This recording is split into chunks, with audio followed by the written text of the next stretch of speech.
Da-na-na. Da-na-na. All right, we are live today. Yeah. We are going to be testing the Huion Kamvas 13 Gen 3.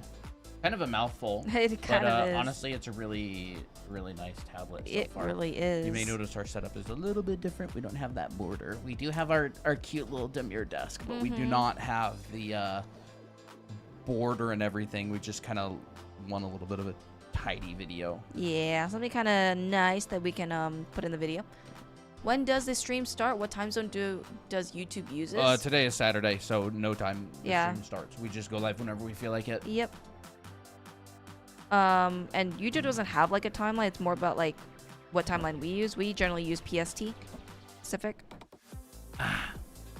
Hello. We switched tablets. Yes, we have. We're using the Yeah, we're trying Kamvas. the Kamvas 13 Gen 3. And because it's pink, I'm using some pink today in the drawing.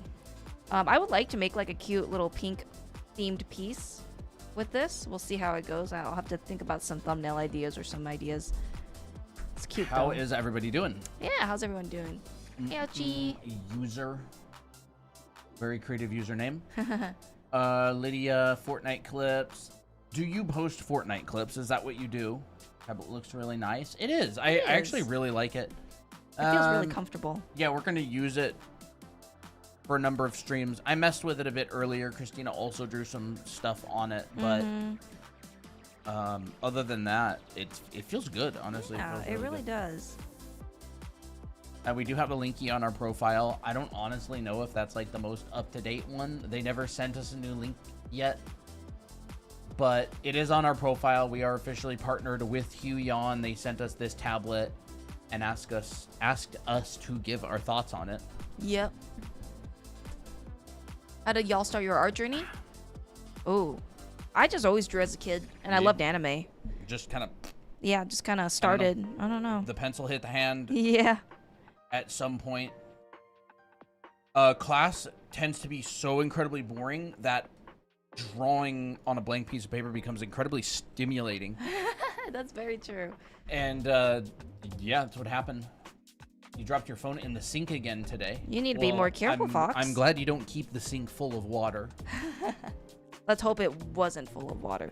I can say that we're live. Yeah, sure. How do you guys get motivated? I don't necessarily depend on motivation to draw. So like maybe that's just more of like a different mindset. For me, I just find that drawing is pretty relaxing, and I try not to get too stressed about it. Like when I'm drawing, like right now, I'm not thinking about, oh, it should be a really good drawing. And sometimes I do. Like sometimes I get stressed and I'll think too hard, but like drawing just happens just when it happens. I don't try to get motivated in order to draw. I hope that answers your question on that a bit. Sometimes I like to think of stories. Like I'll be like, oh, I really want to draw this moment with this character. Sometimes I just really like to draw like really cute characters, and I don't know, that kind of just come up. I think the larger your visual library is, the more ideas you have, the more like things that you can tackle, the more motivation you'll get naturally. Draw with others, draw with friends. Yeah, exactly. For me, I find that I don't have very much motivation to draw when my average day is full of very stimulating things. Art becomes less stimulating than the other things that I'm doing. So I'll put the phone down for a couple days, not really go on TikTok or YouTube very much, and my brain will kind of recalibrate a bit. And all of a sudden it's just like, dang, art sounds kind of fun. It's like you eat nothing but sugar all day, and then you have like, I don't know, an apple, and you're just like, this isn't very sweet. That's very true. So like, I mean, there's a natural reward process from drawing, but it's not as powerful as like artificial rewards. So that's me personally. Like I can't get interested in drawing when I'm brain rotting on TikTok all the time. I just can't. I have an Allen wrench in my pocket. They just magically have one in your pocket. That's funny. Yeah, I was putting up a new cat bed. We replaced the stream cat bed with a different one. Is it okay to participate in this challenge if I haven't entered any before? And when is the due date? Yeah, it's fine. Yeah, it's due fine. date is always 2 weeks after The stream. posted? They're bi-weekly, so in 2 weeks on the 15th is when the next show is. And yes, you can enter it. Anybody can enter. Yep.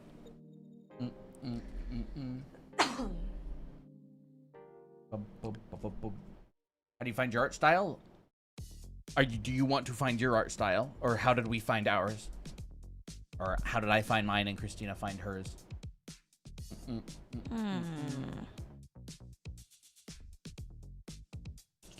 I think Fox's phone is okay considering she's on TikTok with us.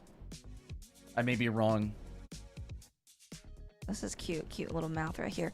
Where do you recommend I learn everything art would like to recommend? I want to do anime/cartoons. I also want to do an online school. Where do you recommend that someone on a disabled low budget go? I'm guessing you're wondering what program to have that teaches everything, and you want to do like anime and cartoons. Is that what you mean? Because we have a anime art school program that covers the fundamentals of art, and if you like our teaching, like that's how we teach. Yes. Yeah, this is our program right here, our anime art school. We teach the fundamentals starting from heads and faces to backgrounds to painting. If you've looked at our streams before, we teach exactly this, so you can check it out here. It is 7 classes, and I would say it's pretty budget friendly. Like it's basically like a full art entire college for 1/50th the price of college. So. Yeah. Yeah, you can check it out here if you want. It's gonna be the yellow button. Is this a TikTok sponsored stream? No, the last one wasn't a sponsored stream. It was our stream. Like we were selling our own head models. Yeah. And TikTok gives you special analytics, but they're more picky with your streams. All right, so here's this one is not like a sponsored stream. We can say whatever we want, but we are reviewing the Huion, and we'll probably be putting some of this in the video that we make and put on our YouTube and TikTok and stuff. Yeah. But by the way, yes, these are available on our TikTok shop. You can go check them out. Head reference models. They're really great. We have a whole crate of them ready to ship out. So if you order these, they will get to you. We'll ship them out Monday because we already sent stuff to the post office today. So there you go. I'll try to join. Do you guys teach perspective? Yes. Yep. Yes, we do teach perspective. We teach perspective a lot. Yeah. Actually, we have a live class coming up on perspective too, if you want to check this out too. I'm teaching a live class on perspective. You know, this is a little bit of perspective from the it's not switched. The new challenge. Oh, I can't switch it. Oh. I have to go over to here. Okay. Yeah, this is a little bit of perspective. We're doing an interior shot this week for the bi-weekly, so I put this little sheet together. This is sort of what I expect to be turned in a couple weeks from people who are taking part in the challenge. But yeah, this is like an old drawing of mine with Miki, Miko, and Abby. I'd made this a couple of years ago. Yasmin says, warning, doing anime art school will result in significant improvement. Yippee! Yeah. Let me go back to this. Yes, we do teach perspective quite often. Colton is the perspective teacher, and he teaches it on stream. Talks about how to make grids and stuff. So yeah, if you have any questions, feel free. I'm confused about the timing. When is it? Do I have to pay for every class? Do you mean which class are you talking about? Exactly, so we can help you better answer the question. Today we are. This right here is the Huion Kamvas Gen 3. Huion sent us over a tablet to check out. You can check out their linky on our profile. They are, we're partnered with them. So they send us stuff to review and we review it. And we're totally fine to review it, honestly. We don't have any sort of agreement that says we have to be nice. Nope. I honestly have been really enjoying this. I know the Horologium's wondering about the Huion, so I'm currently enjoying this a lot. We had the Huion 16, and the 13 is this one right now, and I'm really enjoying it.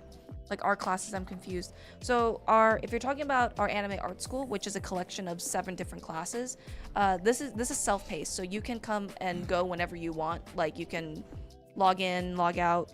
There's 2 things. There's recorded and there's a live. Yes. The yellow one is the recorded. Yep. And it's big. It's like a year long. It's huge. And the live one is 7 weeks and it's just on perspective. That's gonna be the red button. Yeah. You can find out all about that on our page. I assure you, all of your questions will be answered better than we can if you if you actually go and check it out. Yeah. It tells you everything. It tells you when they start, how long they are, when you get feedback, when they are, what time zone, all of that stuff. All that's going to be answered on those pages. Yeah. You're going to kind of like an alien cranium here. I know she has an alien cranium right now. Don't worry, hair will cover it all. Let's give her. I guess I'm just kind of in the Miki mood right now, so I'm gonna draw Miki a lot today. How do you draw necks? They're cylinders. Think of them as cylinders. Fox, did you actually read the prompt and look at the stuff? Because that kind of answers your question. How full do you want our rooms? As full as they need to be for the story. I'm assuming they don't live in a minimalist room with nothing in it whatsoever. But I mean, maybe. Maybe. Again, it's your OC's room. I don't know. You tell me. How full is it? What do they have? Do they have a chair? Are they a scientist? Do they have an alien corpse laying on the table that they're experimenting on? Like, you are the artist. It's just, there's a shot of the room itself, and then there is a shot of inside of the room with character or characters. Can we draw multiple rooms? I wouldn't. I don't think most people are even going to get one room done. Multiple rooms, I feel like, is just going to reduce the quality of each room that you do. Like, why do you have some reason that you need to do a bunch of rooms? Oh, it's just because you want to do a bunch of rooms. They're wondering about I wouldn't suggest doing multiple rooms unless you know you can handle it. But if you do, put them on one page. Yeah. The why anime are art you so school. interested in multiple rooms? The anime art school is not a free to start. This is an upfront payment. You'll find all the information in this website. So go there. You'll get all the answers. Yep. Drawanime.com. You can check it out there. Thanks, Lau. Thank you. I like to think of necks as like these cylinders. Think of it like a little puzzle, right? If you take a look at the side profile right here, where is the neck placed? Well, it's clearly placed underneath the chin. So like it goes a little bit of ways back and then goes down. Same thing with the back of the head. Goes back and then down. Your neck does not go like this. Okay? That's too thick. Kind of think of it like a little lollipop, right? Lollipop on a stick, but it's kind of at an angle. That's what I think of necks. Are you guys doing anything specific today? Nope. No, not necessarily. No, we're just reviewing this tablet. So Christina's going to be drawing on the on this tablet here instead. And she's not used to working on Photoshop on stream. With this, she's working from my laptop, so she's not quite used to the setup.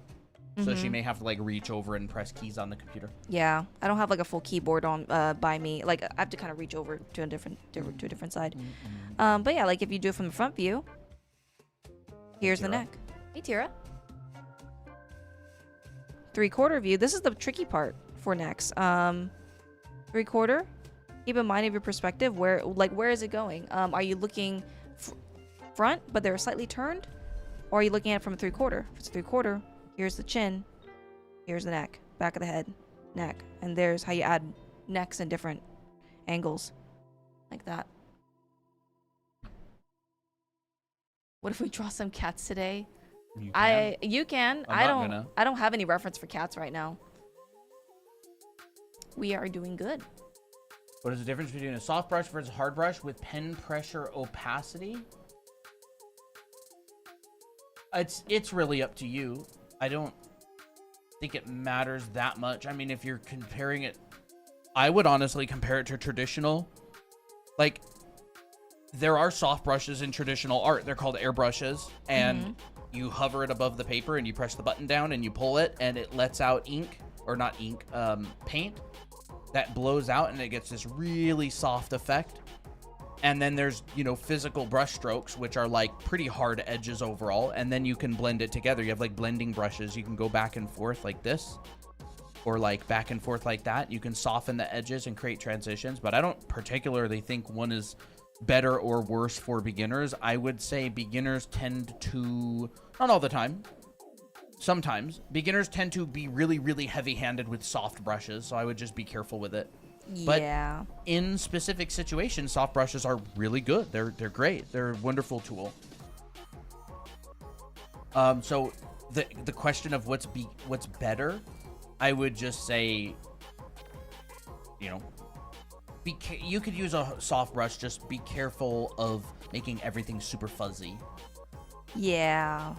Like, or blurry, and kind of like try to make it consistent. I don't use soft brushes that much. I would actually say that I tend to use the gradient tool just as much as I use a soft brush to create the same effect. Rotating in your objects in your mind is important, but can you like move yourself inside the imagination scene, as in you can move the imaginary camera that's yourself? Anybody can do that. I'm not really sure what the question is exactly. Like, how do you do it? Or I'm not really sure example. Or I'm not really sure. I'm not really sure. Can you like give an example?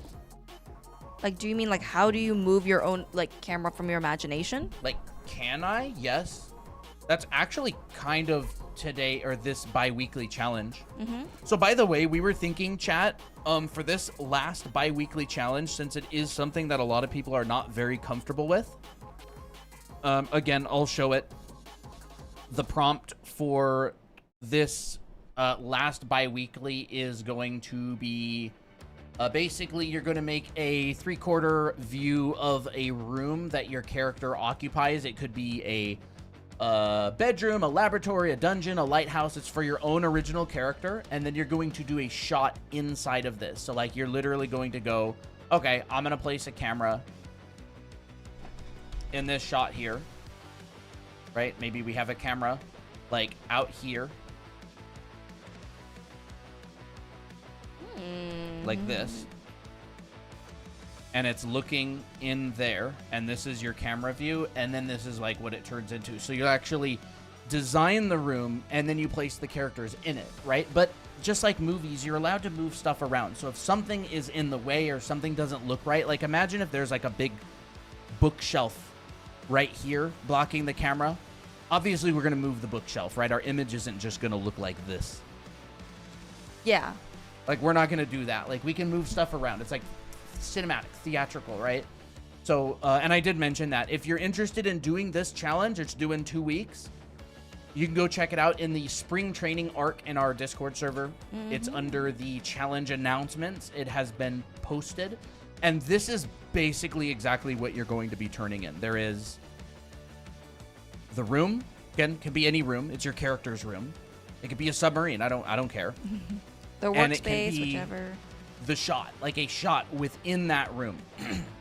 So if you want to be a comic artist, if you want to make your own manga or webcomic, this is a really good assignment to help you practice designing something and then using it. Like, they do this for video games. I've done this a lot for video games. Like, oh my gosh, like there's a lot of game projects where you design an area, like a top view floor plan like this, and then you actually draw it out, and then you make a shot within it. So you can use 3D if you want. You can just draw it by hand. I did throw in a couple of grids as well, just for you to use. So this is one of the grids that I threw in. This is another grid that I threw in. They're pretty rough, but they'll give you a good start.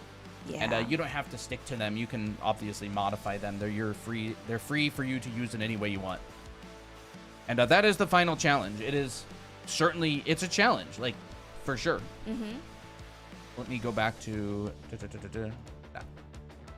I owe 50% of my improvement to you as a beginner. Hey, awesome. I hope that the other 50% is your hard work. Yeah. I'm sure a lot more of it is credited to you. Oh, absolutely. You can't improve at all if you don't practice. So. Yep. You can find our Discord on our profile. How do you do it in Procreate? Wait, I want to make comics. How do you do it in Procreate? I don't make comics on Procreate, so I wouldn't really be the best person to answer that question. What's your Discord? You can get it on our page here, Yep, drawanime.com. It's also the linky on our profile or description if you're on YouTube. Take a screenshot of that if you want the Discord invite.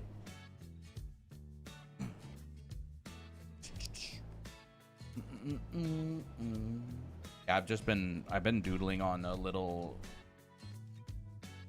like scene thing. I don't even know where it is. Where is it? Is it in a different file? Here it is. I'm like doodling in this little room thing. Again, Oh, I love that so much. Looks so good.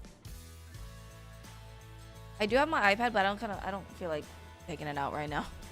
I have shown the pressure curve settings quite often. Yeah, she'll show it again soon. Yeah. Yeah, I don't know. I've just been like doodling on this little nostalgia room. I love that. Comic. That's so Abby-core. Yeah, I was looking at like some different posters, and this person's definitely a fan of Fast and Furious and racing. Oh. Ooh, a lava lamp. I forgot about that. It looks like a boys' room. Yeah, That's interesting. fun. What app do you use for comics? I know that you can use Clip Studio for comics. They have like panel making tools and stuff. I've made comic pages just for my own personal work on Clip Studio, and it works great. But I mean, I've also made comics on Photoshop where I just, did like a line tool, made my own panels, like, and just kind of. Yeah, I mean, if your drawing software has the ability to export an image, you could turn it into a comic. Yeah. I think like the comic comes more from the style of the drawing and how it's put together rather than what software you use. Yeah. Like if I were to make a comic, I would just make a comic-sized document in my drawing program of preference and just start drawing the comic. Yep. And you'll find a way. It doesn't have to be perfect. I mean, you could do it on paper, like exactly traditional paper. A lot of comic artists just do traditional paper. Heck, when we were at Fan Fusion the other year, we saw what's his name? David Finch. David Finch. He was just drawing on paper. Yeah, we saw a lot of people. He streams all the time. Yeah, we saw a lot of people who were working on comics, and they're working on like these big pages that they'll later scan and stuff. So. Yeah. Do you have times where you don't know what to draw? Yeah. Oh yeah. If so, what do you do? I usually will just practice. If I don't know what to draw, I'll just practice my fundamentals. It's like if I don't know what sport to play, I'll just go to the gym and exercise. That's a really good point. I don't know. It's Fundamentals.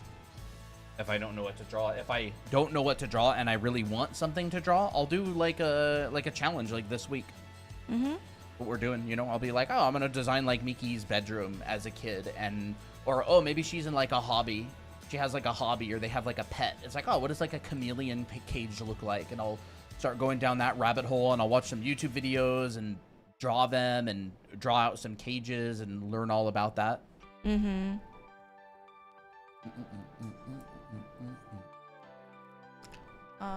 How do you know where the chin ends? When I draw it, it feels too long and thin or too wide. Any advice? I just start moving things because chin length depends on your character.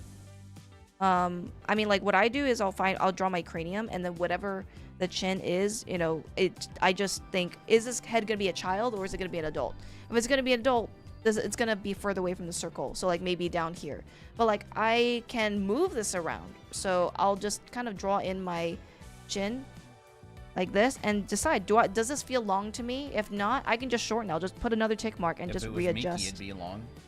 Yeah, if it was Miki, it'd be long. And exactly. This is like shorter. And it's shorter, and then you can get even shorter. Your and chin length, it depends on the character you're drawing. Yeah. Like who are you trying to draw? What style of character? What age range are you drawing? Because like the chin varies so much. It really does. Sometimes you can, I mean, if you want to go for like an adult, like you can divide this line into thirds. This is the bottom of your chin, and you can just say, oh yeah, okay, that's my chin, and it feels correct. Because this right here's your nose. This is your brow. Here's your eyes. Now this is like a goofy looking face, but I think it works pretty good. Like you can also start there as well. Yeah, this is like along the lines of real head proportion. Yeah. Some may recall the Loomis head. Yeah. The Loomis method. The Loomis method. The Loomis method. Yeah. Yeah, Loomis method is like, I feel like when people see this, they think Loomis method. Yeah. Like they see the chopped off sphere and they go, Loomis method, Loomis method. Yeah. It's like this hot talking point. Yeah, it is That's a hot like, talking point. oh, the Loomis method. Like this, Andrew Loomis did not invent simplifying a head into a ball in a mask. Like Andrew Loomis has a very specific way of kind of like taking this, but a lot of people simplify the head in this way. Yeah. Like it is it's just a simplified head. It's like breaking a head down into the cranium, and the mask is literally just like what a skull is. Where's the skull? Skull. Should be in your drawer. Yes, it is. Here it is. Loomis did not invent this. Nope, he did This not. is a little mini version of the human skull. This is a Huion Kamvas 13. Gen There's 3. the cranium, right? The part that I'm grabbing. And there's the mask of the face. And all the... Where is the drawing you did? All that is a simplification of this. It's just turning it into two simple forms with a center line. And that's how a lot of people will break down the head. A lot of people will just start with this. Yep. Nobody invented it. It's just a sphere with the mask on the front. And so like Loomis has a specific method that he takes and measures, right? Like you chop, like the circle is chopped off of the side in a specific point, and then you come down an extra point, and he has like a specific way of drawing it, which is great, by the way. Like it's a good method. But most people throughout all of history kind of simplified the head into the cranium and the mask. Most breakdowns that you see of the head will look something like that. Yep. Where would I learn fundamentals? We have a school. Yep, we have a school. You This is where I recommend people learn them. Yep. It's a year-long program, and it covers a lot of the really important fundamentals like dimensional drawing, figure drawing, human anatomy, clothing and costume drawing, color theory, painting, backgrounds, design, character design. It's a big program, so that's why we made this. Yep. This is where you will learn it. We teach it. I've been watching you guys for some time, and I just noticed that looks like an XP pen, right? Nope, this is actually a Huion Kamvas 13. Yep, this is a Huion Kamvas 13, the pink one. Yeah, we asked for the pink one specifically, and they're like, I got you. Yeah, and we love it. Honestly, I really like this. It's so cute. Like, when I look at this, I'm like, oh my gosh, I just want to draw Miki all day, you know? It's cute. Lau, are you doing this bi-weekly? You better. Is it time to finally dive into the zone that you don't want to go into, or are we gonna, are you gonna be like, maybe later? Yes, this is a pink one. You'll actually see it on Yeah, YouTube. that's the pink one. Yeah, I just can't stretch it. Oh, I guess we could just zoom it out. You could move it over easily. That's true. Let me just zoom it out. There it is, pink. It's pink. Yeah, there we go. Let's see. And I like it. Like the Huion is great. Honestly, they're so affordable. Like I literally cannot even believe how affordable they are compared to something like Wacom. Oh my gosh. Crazy. I don't know exactly how much they would cost you, chat, but like these will go on sale for like 200 something bucks. We don't even have, this isn't even plugged into power. It's literally being powered by the computer. Yep. There's only one single cable going to this thing. It's so like one compact. cable. Look how tiny it is. It's so lightweight. This is just me like being amazed. Genuinely. It's great. It's perfect. It's so good. Like if I had this as a kid, I would have been like over the moon. I'd be using this like every single day for the rest of my drawing life. Yeah. Until I upgrade to a new new tablet. Are you familiar with the Madoka Magica art style? Not really. I'm not really. I have not studied it, so I can't really say. You make sure both eyes are facing the right way. Not cross-eyed, googly eyes. A lot of that is going to come from experience. Like, where do you want the character looking? If they are looking at something close to them, they are a little bit cross-eyed.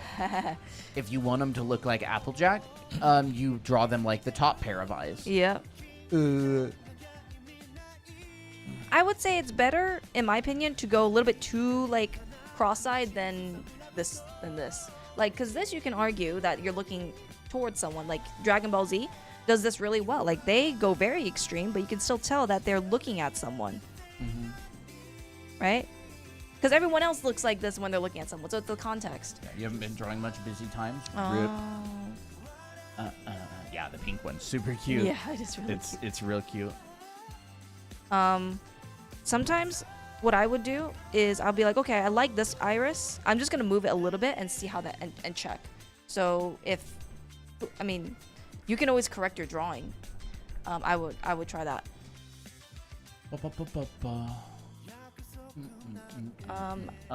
Please, how do you get the cursor to be right where the tip of the pen is? You need to calibrate. Yeah, you need to calibrate. So Christina has, this is another thing. Christina has a Wacom Cintiq Pro 16-inch, right? The thing is like $1,500 or something. Yeah. It will not calibrate correctly. The cursor will always show up below. I know. I've been trying I'm to telling you calibrate right it for now, years. Like, I'm so dissatisfied with Wacom lately. Almost every time they release a new tablet, it's busted and has something wrong with it. Screen flickering. Christina's tablet, her Cintiq Pro, literally will not calibrate right. It will always, no matter how many times she calibrates it, the stupid mouse cursor comes out below where her pen is. Yeah. Haven't had that issue yet on Huion, if ever. If you do ever have it. But, oh, it's so frustrating. It is really frustrating. Every time I draw on her computer, like when we're working on an illustration or something, it's like in the wrong spot. And she's like, oh, I'm kind of just used to it now. But yeah. Which isn't oh, it's so necessarily. frustrating. Yeah. Okay.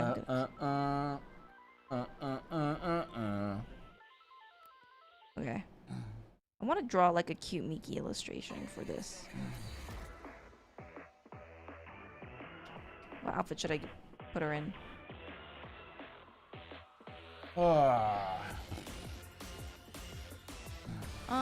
Just how to age up characters in the moe art style. That I don't know. No, we don't really talk a lot about specific art styles. Nah, we so don't. If you ask questions about specific art styles, the odds are that we're not going to answer it other than very specific art style streams where we actually go and collect reference. Yeah. Because art styles are things that you have to... What? You all right? I don't know what that is. Okay. Art styles are things that you have to study. Like if you want to achieve a specific art style, like if you got... There we go. I'm pressing this, and then I realize what I need to do. If you get hired on a project that has a specific art style, they will literally give you a PDF that explains the art style and has like do and don't and all kinds of stuff. They'll be like, when I worked on Bakugan, they had this entire style guide. They had a whole style guide. They were like, we do this, we don't do that. This is the brush size we use. This is the document size they use. I think they had like, it was like 4,000 by 4,000 pixels, and they used a very specific size brush, and it was hard. And Yeah. it needed to look like this, and the backgrounds look like this, and you use about this size brush and these types of colors, and we really like these. I remember they had like these effects and like motion blur and stuff. It was very specific. So like if you want to learn a specific art style, I would collect a large reference board of that exact art style and start breaking it down. Like, what size of line work do they use? You want to do like specific style studies. How big are the eyes? What are the forms of the head? How big do they make the cranium? Yeah. What colors do they tend to use? And your fundamentals are going to help a lot with this. We do art style studies and breakdowns sometimes on stream. But we don't talk about how to draw in an art style. We talk because there's just too many. There are too We many. talk It's all about contextual. how to break down an art style you like so you can understand it and replicate it. Because that's what professional artists have to do when they get hired on a project. They have to be able to replicate the art style. Otherwise, I mean, it wouldn't really make sense, right? It's like, imagine if you couldn't change art styles. You Oh my would gosh. work your entire life to get hired at Blizzard, and they wouldn't hire you, and now you're cooked because you can't work anywhere else because you can't do their style.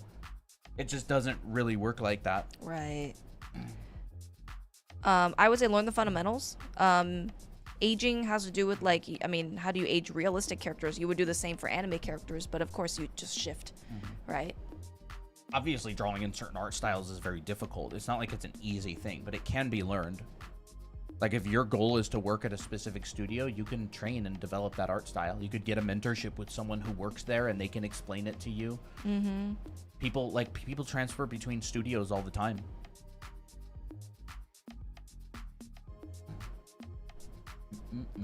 What brush are you guys using? I have Clip Studio Pro. You can get this brush on our profile or on this website. It's for free. Yep. It'll work in Clip Studio. It doesn't work very well in Clip Studio, I'll tell you that. Yeah. I've tried to import it, and it doesn't look the same as here, but there's nothing we can do about that. Right. I don't really know how to I don't use Clip Studio as much as I do Photoshop, so like I don't know how to get to that setting. Has anybody here been able to get the brush into Clip Studio and have it look very similar to how it is on stream? Yeah, it'd be really nice. Yeah, I'm gonna switch to black now. For some reason, I just not. Maybe I just need to make a few more sketches of Miki, and then I'll come up with something that I like. Right now, it's not really coming to me just Does yet. Kamvas 13 Gen 3 work wirelessly? No. No. It doesn't have its own internal battery. It needs a computer. It's basically a monitor that you can draw on. What Photoshop version is that? Probably the latest one.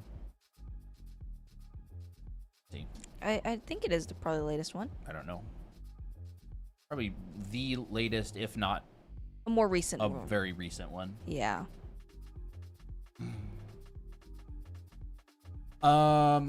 What's your opinion if someone wants to make art as their career? Anything to be careful about before making that decision? That's a really good question. That's a really good question. Yay. These are the kind of fun questions that I live for. Let me Yeah. think.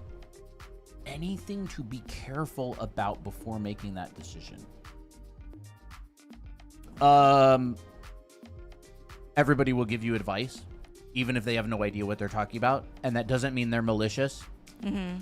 Your parents, your friends, your grandparents, your siblings, everybody you know will give you advice about how to get a career in art, and very, very, very, very few of them will actually know what they're talking about. And it's because unless they are professional artists, they don't do art for a living. It's like, you wouldn't ask a I don't know. Like you would want, if you wanted to become an astronaut, you'd probably want to ask an astronaut, like, hey, how did you get there? Yeah. You wouldn't just go to like some random person and be like, hey, how do I become an astronaut? And they'd be like, I'm not an astronaut, but I'll tell you what. Yeah. You're gonna run into a ton of advice that leads you in the wrong direction, and it's not because people are malicious or want to lead you in the wrong direction. They genuinely want to help. So if you really genuinely want to become a professional artist, I would find someone I would email a bunch of professional artists and ask them, like, explain your situation and say, I'm thinking about doing this. Do you have any advice? I really like your work and look up to you and yada, yada. That's super good. Like if someone were to want to do something as a career, that's like one of the first things I would tell them to do is like, go email like 10, 15 people who do it. You'll hear back from a lot of them. Mm-hmm. And you'll get amazing, amazing insight. Also, every single college will tell you that they can get you to where you want to be. Yeah, I would say do your due diligence on that. Yeah. Do your due diligence on that.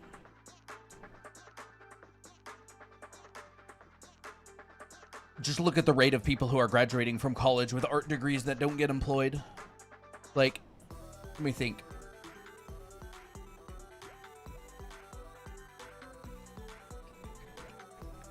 I would say, yeah, go to some art events. Go to like Lightbox or go to different art events with professional artists and talk to them. Start a conversation. Like, you'll get a feel for stuff. Figure out like what type of thing you want to go into. I skipped commissions entirely, by the way. I never did any commissions. I went straight to game and theme park work. My very first job as an artist I ever got paid $350 a day, and I was doing design work for theme parks. I got hired before I even graduated school. Wow. So you don't need to do commissions in the meantime. A lot of people will just skip them altogether and get hired professionally. You can. There's nothing wrong with commissions. Just be aware that a lot of the times what you will do to pay the bills while you're working towards your goals can end up, it's kind of like a double-sided sword. It's good because you make money off of it, but it can also bring you in a direction that you don't want to go. And now you're spending 5, 6, 7, 8 hours a day drawing commissions in a style that you don't even really want to do because you want to get hired at this thing. Right. Like, say you want to do concept art, so you do commissions to pay the bills while you're working towards concept art, but then you end up getting really, really, really good at the thing you won't get hired because of, right? It's like you'll do people's OCs in like an anime style, and none of the studios are going to hire you for really pretty OC work. Like, they're going to hire you for concept art if that's what you want to do. I've had a lot of friends that happened to is just like keep your end goal in mind, or you'll join a Discord server and make a friend group, and you'll all of a sudden like forget what you set out to do. Right. That happens a lot. And I'm not saying you shouldn't do that. Like if you find something else that you like better, that's totally fine. Just be aware that that sort of thing happens a lot.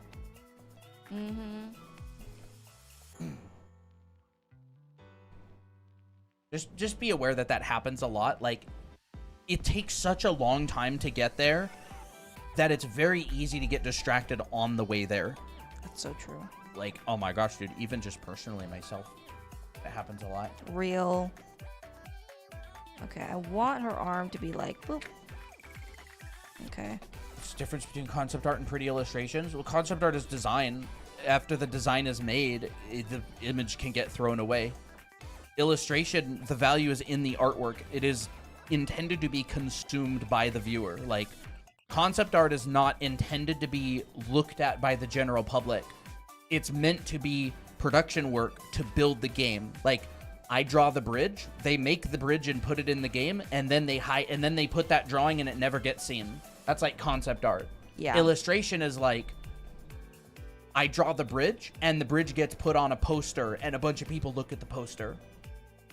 Concept art is pre-production, where you're drawing things that someone needs to build to put in the game, or in real life or whatever. It's like product design. You know, someone drew the iPhone, and then when they built the iPhone, you didn't need the drawing anymore.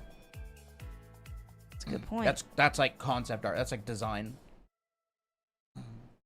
People will do both. They're just different. They're very different jobs. Fun topic. It is.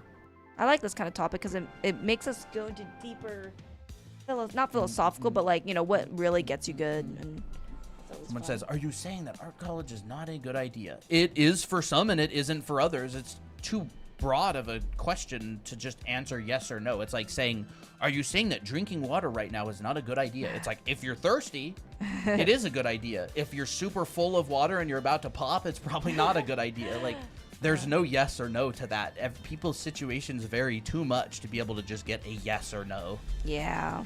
I would say, in order to find whether it's a yes or no, you have to dig, and you've got to figure out your specific situation, where you are, what your goals are, what you can actually get accepted to, what your finances are. Can you get a scholarship? Can you not get a scholarship? Have you already gone through school? What level are you at? Like, there's too many variables to just say yes or no. It's so true. I'm gonna make this background pink. I think it's cute. What was If my goal was to become a professional artist, I would grind the fundamentals. Like, I would spend as much time as possible grinding out the fundamentals. I think I have a couple friends who are incredibly successful with their goals of becoming an artist. One of them specifically, his name is Chris Falkenberg. Yes, Chris Falkenberg's really good. Oh my goodness, good. dude. He actually agreed to come on for an interview. He was a classmate. Just phenomenal work. He was not an artist, didn't really do any art or anything, and within a couple of years he became a pro, and he's worked in live action films, AAA games. He worked all over. He has a lot of different projects that he's worked on now. His stuff is super nice. It is really, really good. And he took classes with us, and he literally quadrupled the homework every single week. He was dedicated. Every single week, he would like quadruple the homework. Yeah. He was so dedicated. Oh my gosh, dude. Yeah. And like, you can do that. Other people take longer. Other people. But like, I would grind out the fundamentals, dude. I would take mentorships with the best artists that I could find. If I didn't have the money to take mentorships, I would work, and then I would save the money to take mentorships, and then I would take the mentorships. Like, they're that worth it. Yeah. You know, like a John Park mentorship is amazing. I have a lot of friends who've taken that.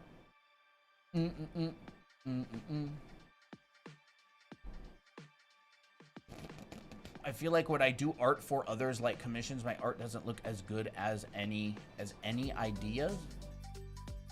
You mean as like your personal work? I find that my commission stuff sometimes actually looks better than my personal work. because my training kicks in. It's like I'm in a different flow state. That's a really good point. I find that my commission work and try-hard pieces tend to turn out better because I'm forced to use the process that I learned. And with personal work, a lot of the time I'll skip corners. I'll skip steps. Yeah. But on professional work, I will go through the whole process that I learned, and it will generally turn out a lot better. Yeah. Yeah.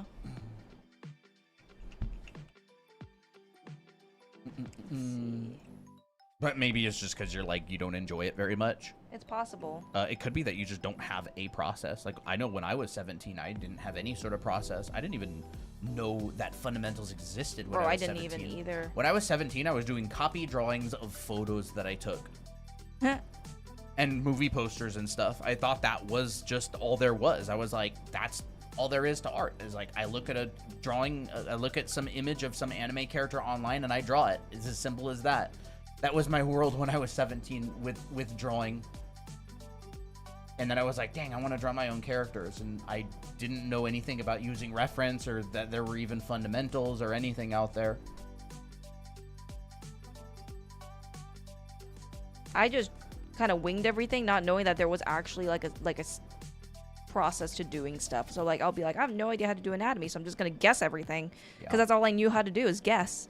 Yeah. And then until I took a figure drawing class. Yeah, who would have thought? Crazy concept. Who would have thought there were actually people that have been doing this for a long time? Mm-hmm.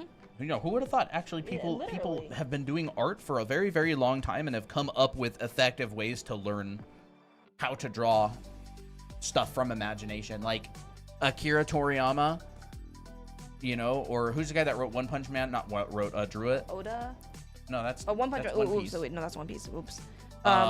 Murata something. Yeah, Yusuke. Yeah.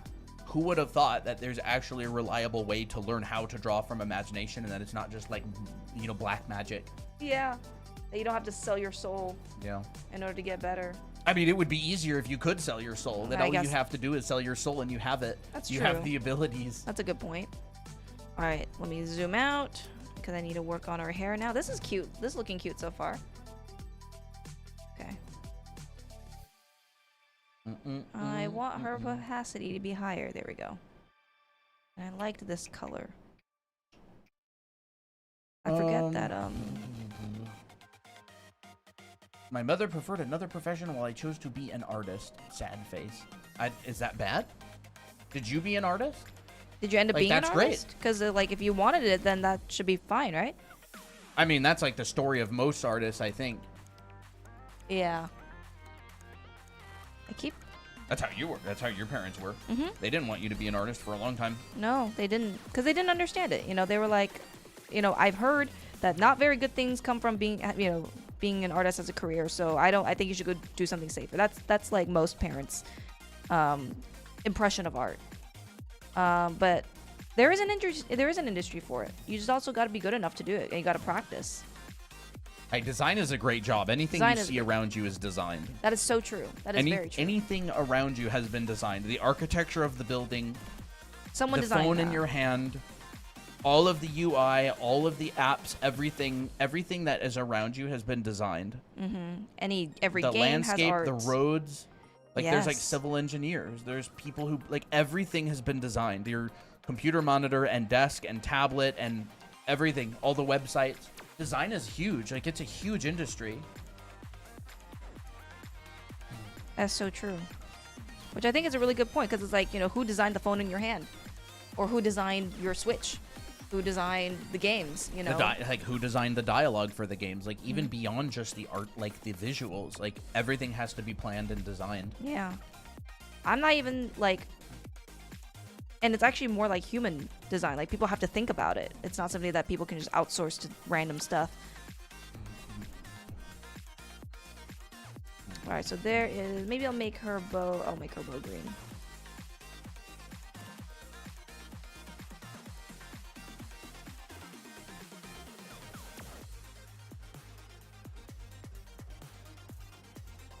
Isn't it kind of taking over by AI? Not that I've seen yet. I've seen a bunch of AI, people talking about AI online, but I haven't particularly seen a ton of... I mean, again, there's so much stuff. Like, everything has to be designed. I have not seen AI design a vehicle yet. Like, No. these are very complicated logical mechanisms. Like, AI is kind of trained on, like, especially visually, what other things look like. They can't make things make sense yet, really. At least for visual design. Like, they can't design a mechanism very well for, like, a car door. You know, Fang has a really good video on his YouTube channel called, like, what AI can't do. And at least as of yet, there's certain things that it just can't really do. And it's like, another thing is, I honestly feel like it's just a big distraction. Like, do what you want to do. Like, you got your life to live. If you want to do something, if you want to be an artist, do it. It's like, I just don't really take the stance of being afraid of everything. What if because this, it'll ruin my entire life. Like, I would never have fun again. It's like, being afraid of everything is not the way that I choose to live my life. I don't think it's healthy mentally. And I would get to the end of my life, whether or not something bad happened, and I would have wasted my entire life. Yeah. Like, I'm very careful of what I allow to make me fearful. Because it's like, the fear is going to be some self-fulfilling prophecy of wrecking my own life. Like, there's enough things out there that are real dangers that I don't need to sabotage my own life. Facts.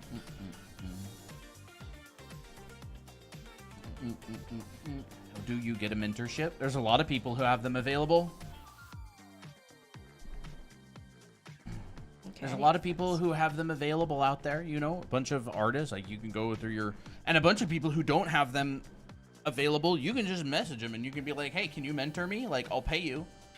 Again, like I said earlier, I would work to make money so I could pay for a mentorship. Like, that's how valuable they are to me. Like, if I didn't have the money for a mentorship, I'd get a job and I'd be like, or I'd take up some side gig and be like, you know, I don't know. Yeah, like, that's how good they are. It saves that much time. It's crazy. Really good. Not all mentorships, but a lot of mentorships are super good. Yeah, really good mentors are like save you so much time and frustration. They really do. Money can open just about any door. I mean, people's time is valuable. Like, if there's an artist out there who spent 20,000 hours practicing something, I wouldn't want them to be doing a bunch of work for free for someone. I wish there was one more key so I can use it for color picking. That'd be great. Oh. But I don't think there's any more space.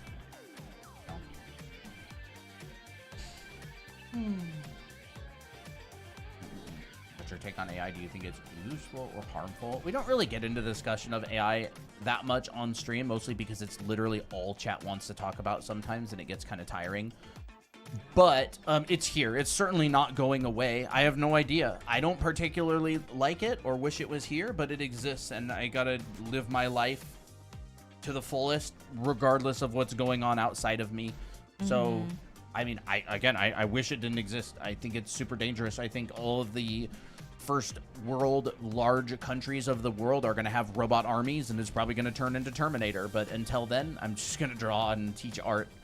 And live our lives. I think artists being affected by AI is the least of the problems that AI is going to... Not that it's a minimum... Not that it's a minor problem. It's just... I think, like, total nuclear annihilation is probably... more likely. More deadly. It's probably going to be more of a... I don't know. A big deal than some other things. They're all big deals. Yeah, they're all big deals. It's just... But I don't know, art, maybe... I would say, like, just don't let it keep you from creating. Like, that's... The point of creating isn't to just make a beautiful image. It's to enjoy it. It's to spark your creativity, you know? Yeah. I draw because it's fun. Like, I enjoy the process. Yeah. I enjoy exercising my creativity. And, like, I think the misconception is that, like, the goal of drawing is to make a pretty image. I think that's only one of the parts. The goal of drawing for me is to express myself and have something to do that I enjoy and practice pursuing mastery and getting better at something. Yeah. And like AI doesn't help me do that at all. It's like, why would I? It's like saying I'm not gonna go to the gym because a tractor could lift that. Yeah. It's like, that's not the point of the gym, right? The point is to like stay healthy and challenge yourself. Or like, why would you ever go running if cars exist? Because running is about staying healthy and fit. Right. Like, I don't know. Just for me personally, like, I'm not interested in using any sort of AI because that's not why I create. Like, that's not my goal. Like, my goal is not to make it to the end result. Like, that's only just a little part of it. Yeah. Ooh, I'm gonna make all this line work pink. If I can make this a little bit easier. This is a fun process. I don't usually use this process very much. I'm kind of experimenting here. It's really cool. All right. But it's here, like, regardless. It's Oh yeah. It doesn't even matter what my opinion on it is, because it's going to continue to progress and evolve regardless. Like, it doesn't matter what I think of it. It literally is completely irrelevant. Mm-hmm. The only thing that what I think affects is like my own actions and myself. Like, my beliefs on AI don't change what's happening in any way. It only affects like how I respond to it. And yeah, it's definitely going to be used as a tool in the design industry for sure. It already is. I think there's also, like, just to kind of get on the positive side a little bit about AI, like, when people notice AI, people don't like it. You know, that's the thing.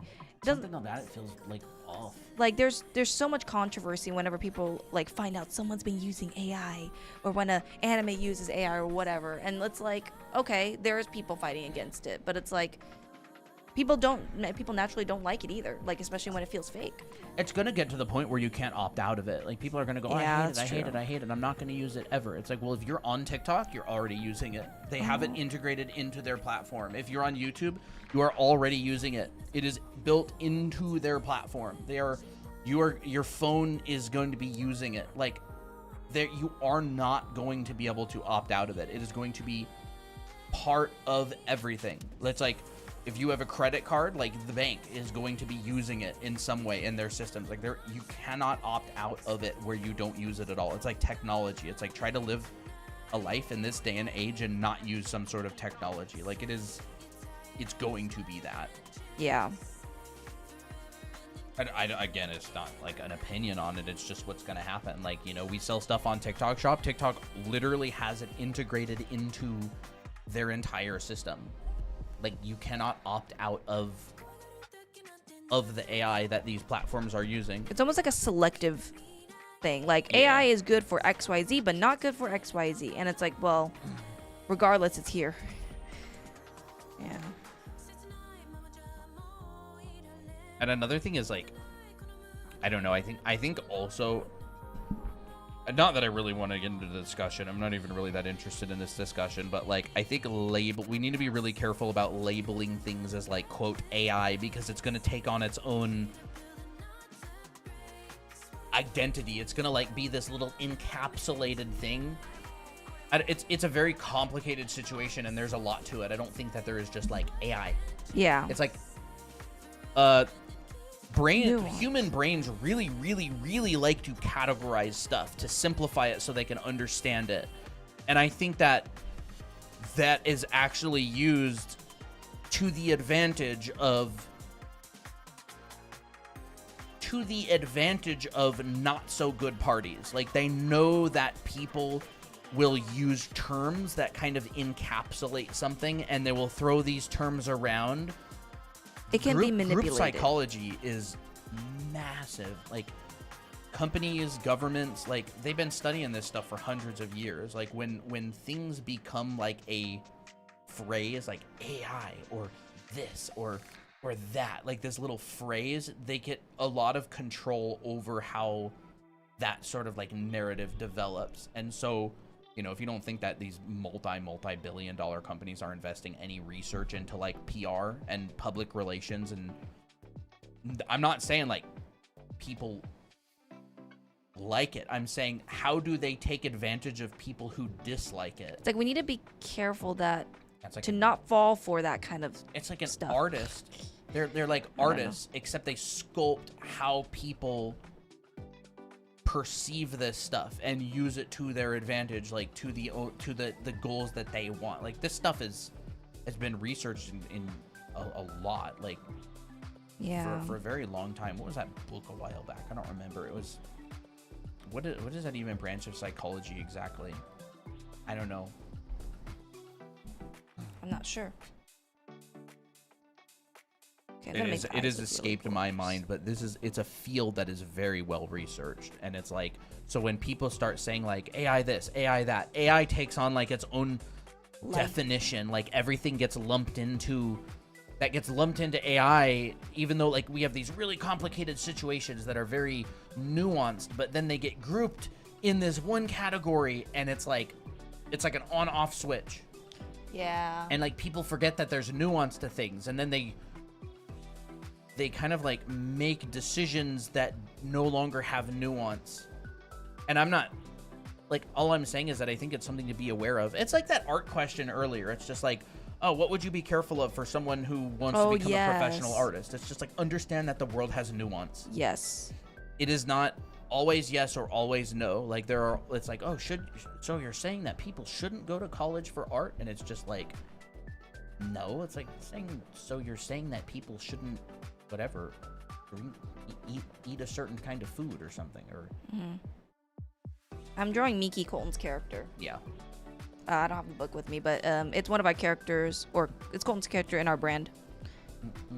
But I don't enjoy talking about it on stream that much. It's like it's kind of exhausting. I want to teach art and draw and have fun. The drawing glove that came with the Huion tablet. It actually did. Bro, there's so much cat hair in the air Already. It's just never ending at this point. Kind of just cleaning things up right now. I'm actually really liking some shots. Like I'm looking at the screen. I'm like, oh, that'd be a cute little cut.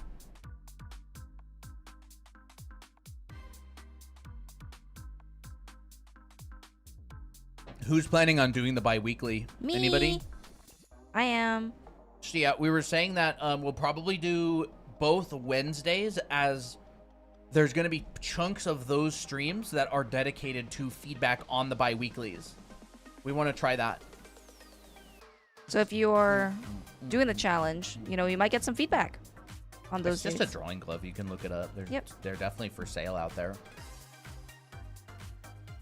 Okay, yeah, I definitely needed to switch one of my keys to a color picker.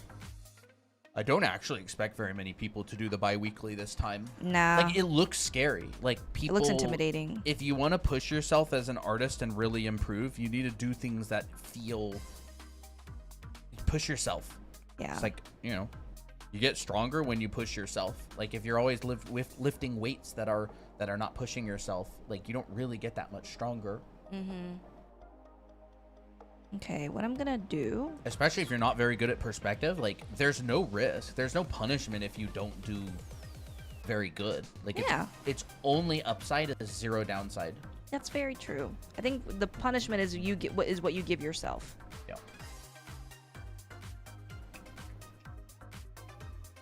Okay, I'm gonna add some purple shadows. Yeah, like if y'all have been wanting to get better at perspective and planning and designing and thinking, like, this is 100% applicable to people who want to make a comic. Mm-hmm. Like, oh, absolutely. Planning things and thinking about things in this way is a very, very important skill that you actually don't develop naturally just by drawing a lot. It's kind of something you have to learn. Like a specific skill. Yeah.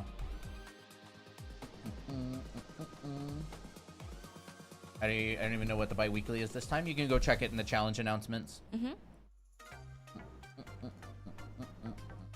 How do you get better at drawing and rendering in this style? Well, I'm very flattered. I would say render your primitive forms. What I'm doing here is I'm just doing a modification of rendering primitive forms. Like, I'm thinking about this as a sphere. I'm thinking about the hair as ribbons. I'm not really doing anything special. I'm just deciding, do I want my color saturated? Do I want my values low contrast or higher contrast? That's more of like the Miki style. The Miki style? Someone says, is this the Miki Biki style? Yes, this is the Miki Biki style. Oops. I don't don't want that. Yeah, it's the Mickey Mickey style. Okay, I need this. Boop.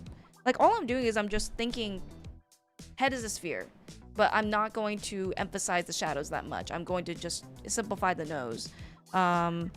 With the eyes, I'm thinking, you know, I have like a target standard like this. I'm like, okay, I want to render my eyes like that.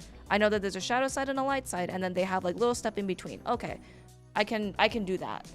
And then I just kind of build upon that, you know, more so. I think about where my light source is. I think about various different things. Aside from drawing cubes and cylinders, how do you practice perspective? I think that's a good question. I'm gonna answer it in an interesting way. Let's do it. So, drawing cubes and cylinders, number one, there's like a technique to them, and like the practicing something in a particular way is the way that you get benefit from it. Like, just drawing boxes and cylinders, a lot of the time people will practice them and they won't even be correct and they won't get better at perspective. Yeah. I really, really like to think about drawing and art as like going to the gym. It's kind of like saying, you know, how do you get more fit and healthy aside from just taking a dumbbell and picking it up and putting it down? Like, are you picking up dumbbells and barbells and all of this stuff and picking them up and putting them down? Yes. Do you get stronger from it? You can, absolutely. But it's like, it's much more of a process than just that. It's like, that's like a super, super, super simplified version of like learning perspective and getting better at it. It's a really good analogy. Like, it's like people don't go to the gym and just like pick stuff up and put stuff down. Like, they do, but that's like a really overly simplified version of it. And so if you want to get better at perspective, there's a process to it.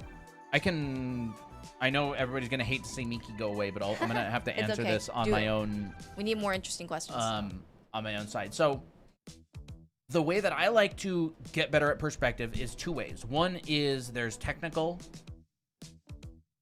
like technical perspective. People have heard me talk about this, and I'm gonna literally yap about this till the cows come home. Because this is the way to get good at perspective. All right. So there's technical perspective. And then there's intuitive perspective. And I'm literally just going to take this stupid thing and copy it down here because I don't got time to write it again. All right. Technical perspective, in my mind, is like 1 point, 2 point, 3 point, right? Calculating. I took classes on this in Art Center. I took classes on this in FZD. Calculations, you know, like calculations, they look like this. Like you'll have something and it's like this and it's like that. You have these perspective calculations here, right? And they go, here's a rib and here's another rib and here's this, and they go up here and over here and they draw an X through the box and then they do this and they do that and they draw an X through this box, and this goes to that, and like they plot. It's like plotting, not in the evil way. Plotting and scheming. Plotting. This is very technical. Plotting. All right. Technical perspective is like technical information on perspective, and you do stuff like this. This would be like a speed form. We did a lot of these in both Art Center and FZD. And we plotted all of them traditionally on pencil and paper, right? Plotting. It's like you draw a box or a square and you divide it in half.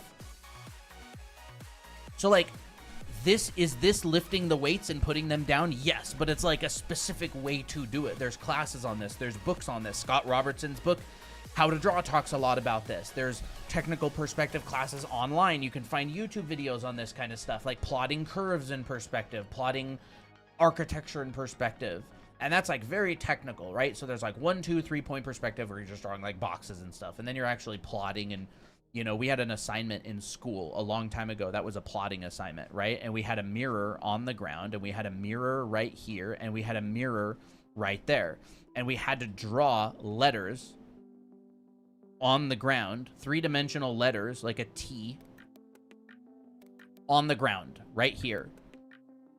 And we had to mirror these, and we had to pretend that there were mirrors here, and like, oh, you had the T down here that you can see. And then, oh, you have the T over here that you can see, like this. And this is a really great assignment to get better at plotting and technical perspective, right? And then down here, you would have that, and there's that, and then you'd actually have one, like, down like there as well, whatever, like a T back here. I'll just put it, like, right there. Well, another T. Yeah, it'd be like a T down here. And then, guess what? The floor is also a mirror. So you'd see the bottom side of the T like this. And we had to draw 5 letters. 5 letters on this. You'd have to draw 5 times, I don't know, 1, 2, 3, 4, 5, 6, 7, 8. Like, it's 40. It's 40 letters. All right?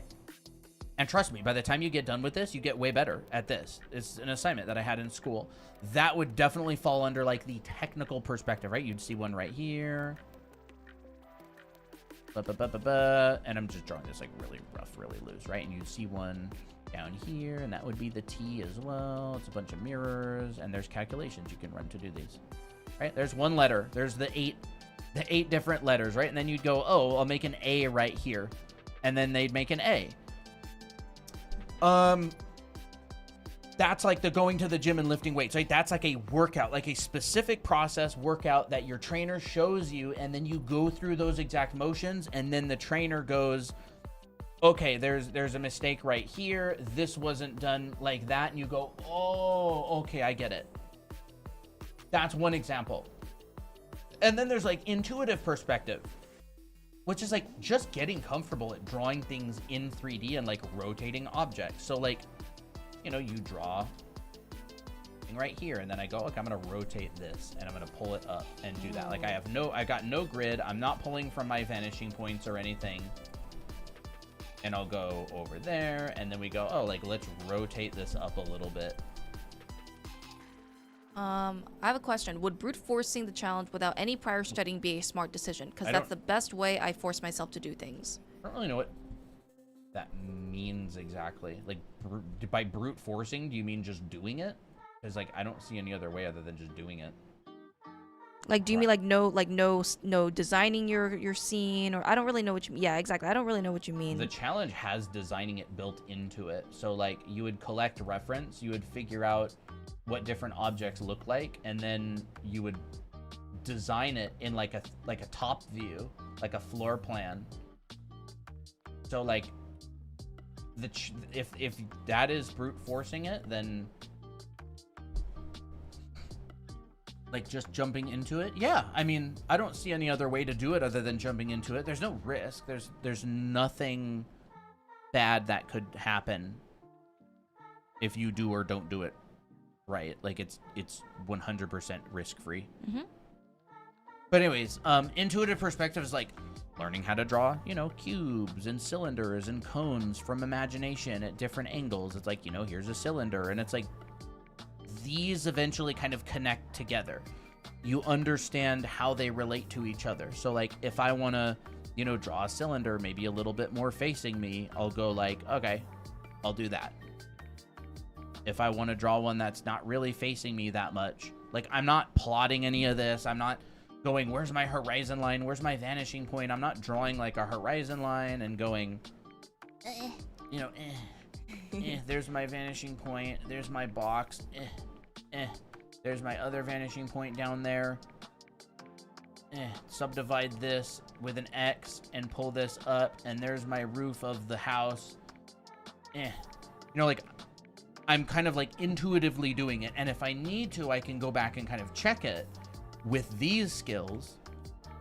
It's like, I don't know, like free weights versus machines or something. I don't know how many people here even work out, honestly. It's a great analogy, but I have a feeling that not very many people actually work out, like, buffs in that sort of a way.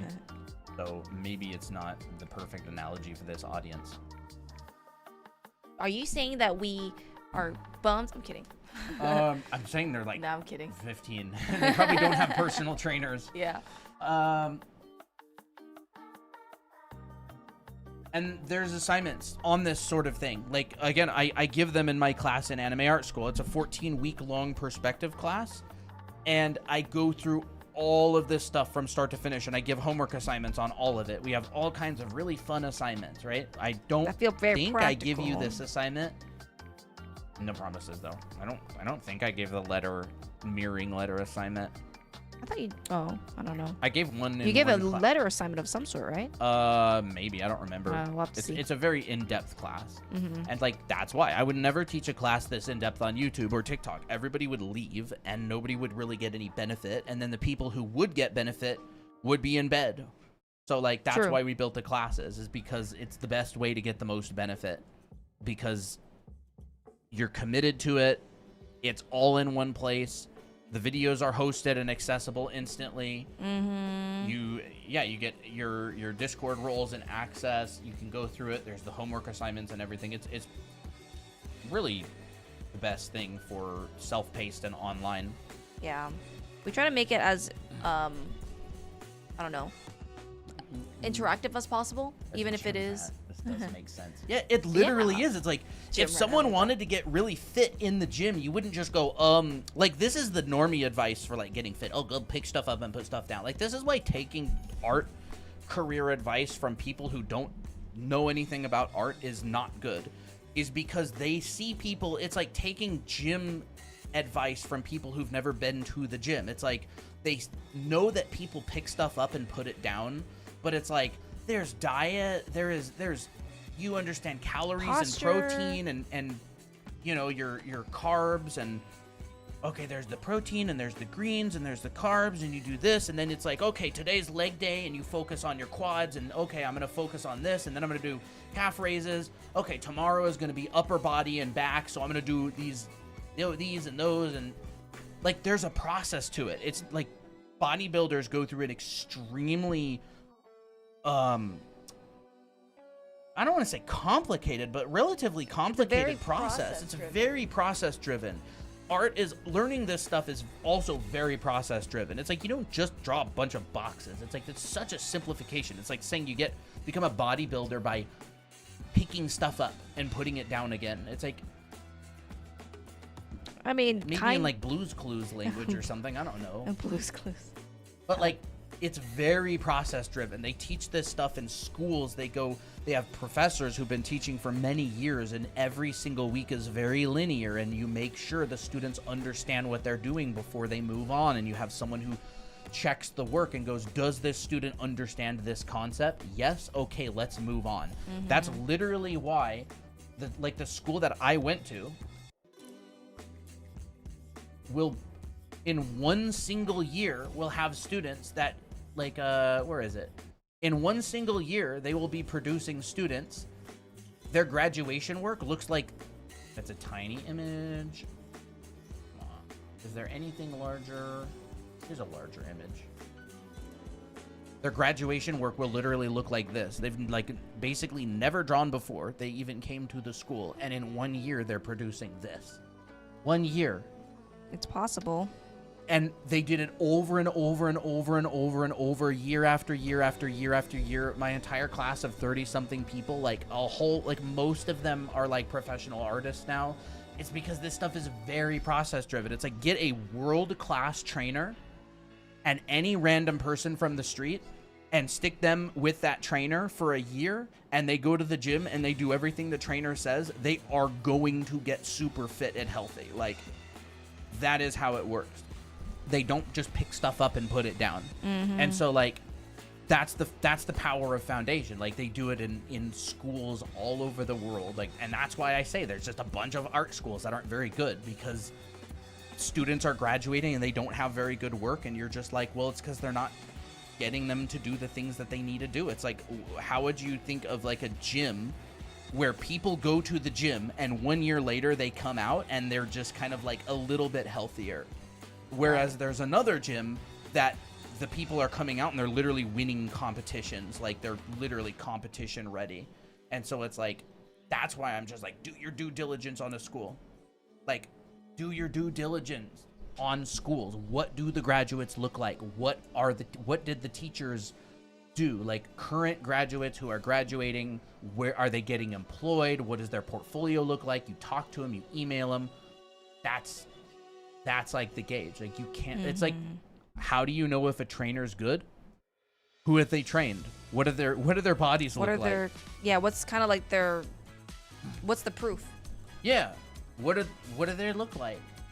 Does their art speak for themselves, or does their body speak for themselves, you know? Yeah. And then the students, like, are they actually doing the work? Are they understanding the concepts? Are they growing? Are they getting better? I can throw you back to Christina's stuff. Sure.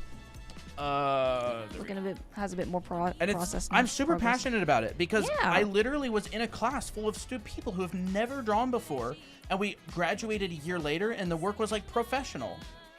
I literally went to this school out of high school. I was 19 and I graduated. I got hired before I even graduated, and it's like, we learned the stuff and we did the practice and we did it over and over and over and over and over and over and over and over.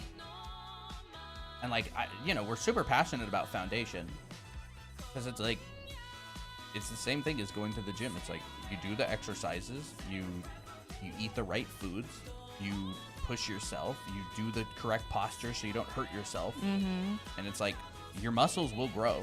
They will. The muscles grow. If they break down and heal, they will grow. That's how it works. Or else we were given very weak bodies, I guess. Yeah.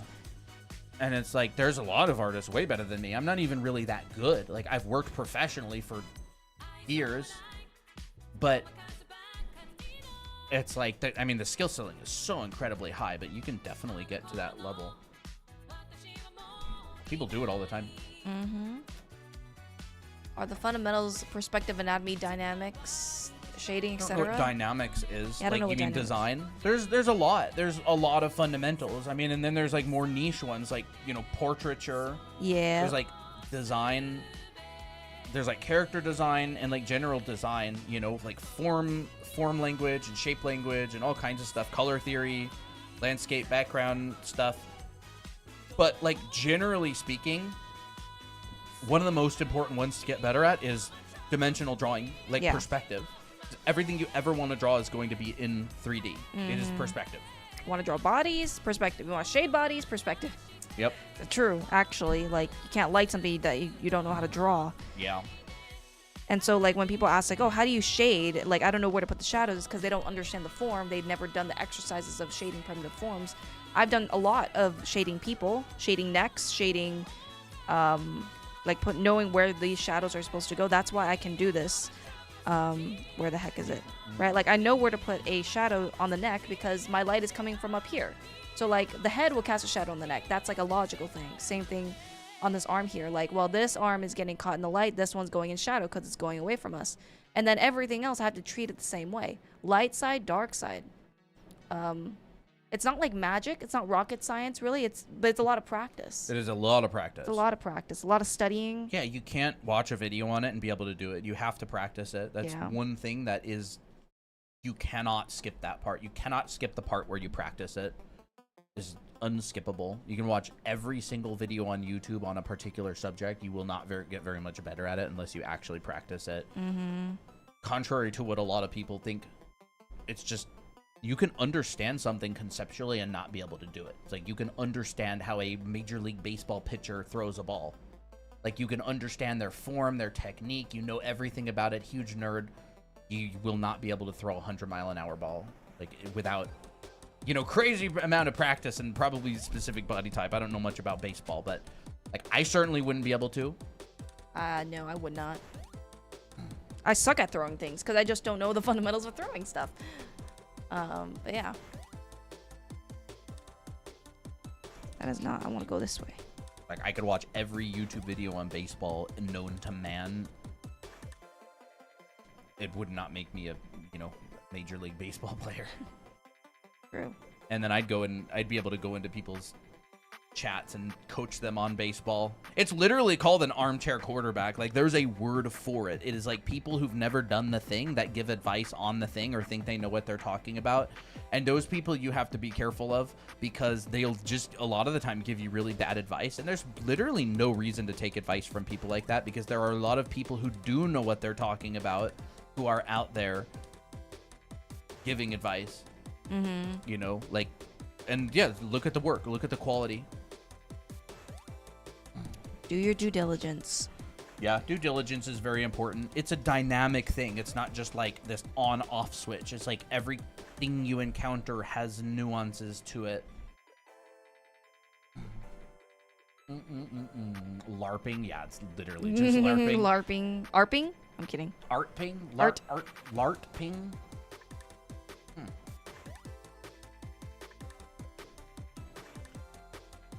I think most of the time, sometimes the best advice for some people is just keep drawing, and then like a lot of the time it is, yeah. Yeah, a lot of it.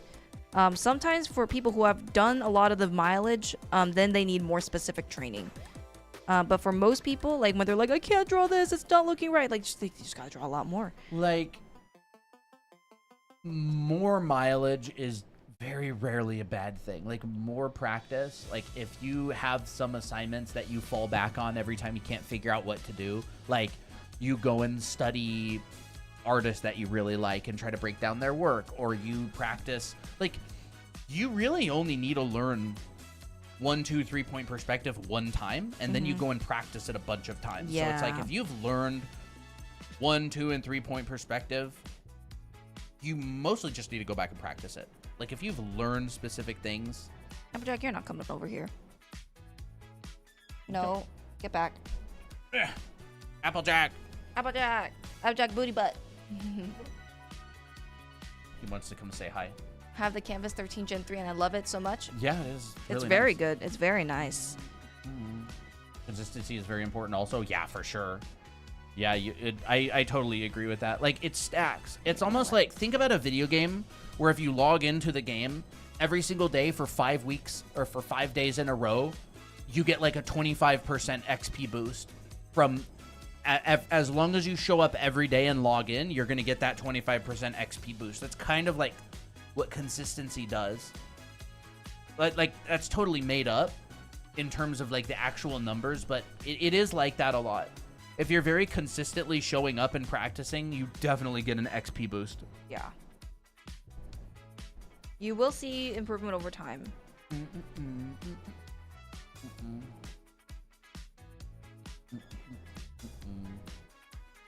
It's your choice. You consider yourself a Skyrim character if you, before leaving the first area, you want to max sneak, then go ahead, but our time is limited, so choose what you want. It's really not hard to max sneak. You just sneak into the wall away from the bear and put a rubber band on your controller or something on your keyboard. Like, I've maxed my sneak in Skyrim a bunch of times. Like, it's like you go away and have dinner and come back and you're 100. You're level 100. Whoa, really? I didn't know that. I don't remember how long it takes, but... Okay. But if your time is limited for that night, I mean, 40 minutes is 40 minutes. True.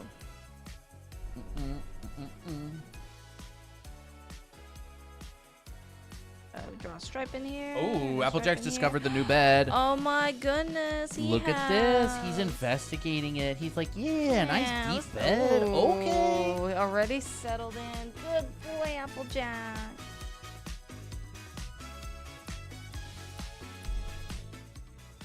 You guys do your own comic stories. It's a lot of fun to get your own, get our own drawn character's personality and stuff, right? It is fun. It is fun.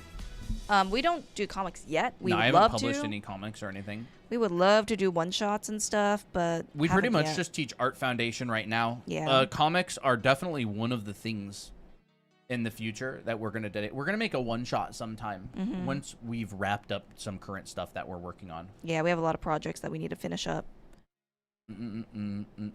It's hard to be consistent if you're constantly distracted with different projects. Yeah. So we've basically said we're gonna give ourselves probably around 20 years with this current business, our Anime Academy stuff, and it's what year is it? Like year 3 or 4 now? I don't remember exactly. Something like that. So yeah, I mean, the plan is we're going to have our own comics that we make and we publish online ourselves, unless we get like a publisher or something. But we have our own publishing company because we have 2 books that are published. Yep. And we're gonna make some comics we're gonna make a one shot, and we're gonna take some writing classes and practice on that. Yeah. And I would like to learn animation as well, like 2D animation. Haven't started that yet. Right now, just grinding out the art stuff. Yep. Gradient. Boom. Okay, that definitely needed it. Perfect.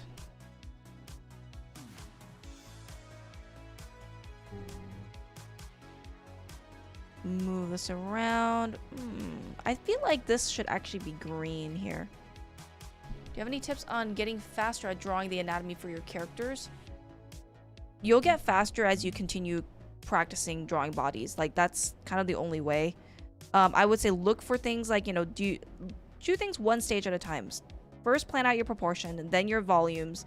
Have a process, right? Don't get caught up in the weeds and the details. Don't get caught up with where the muscle should be when you barely even started the drawing yet. I would say block out your proportions, then your volumes, and then your anatomy. And if you know your anatomy, it should come pretty quick, but it comes with a lot of studying. The repetition is usually going to contribute to speed. Yes.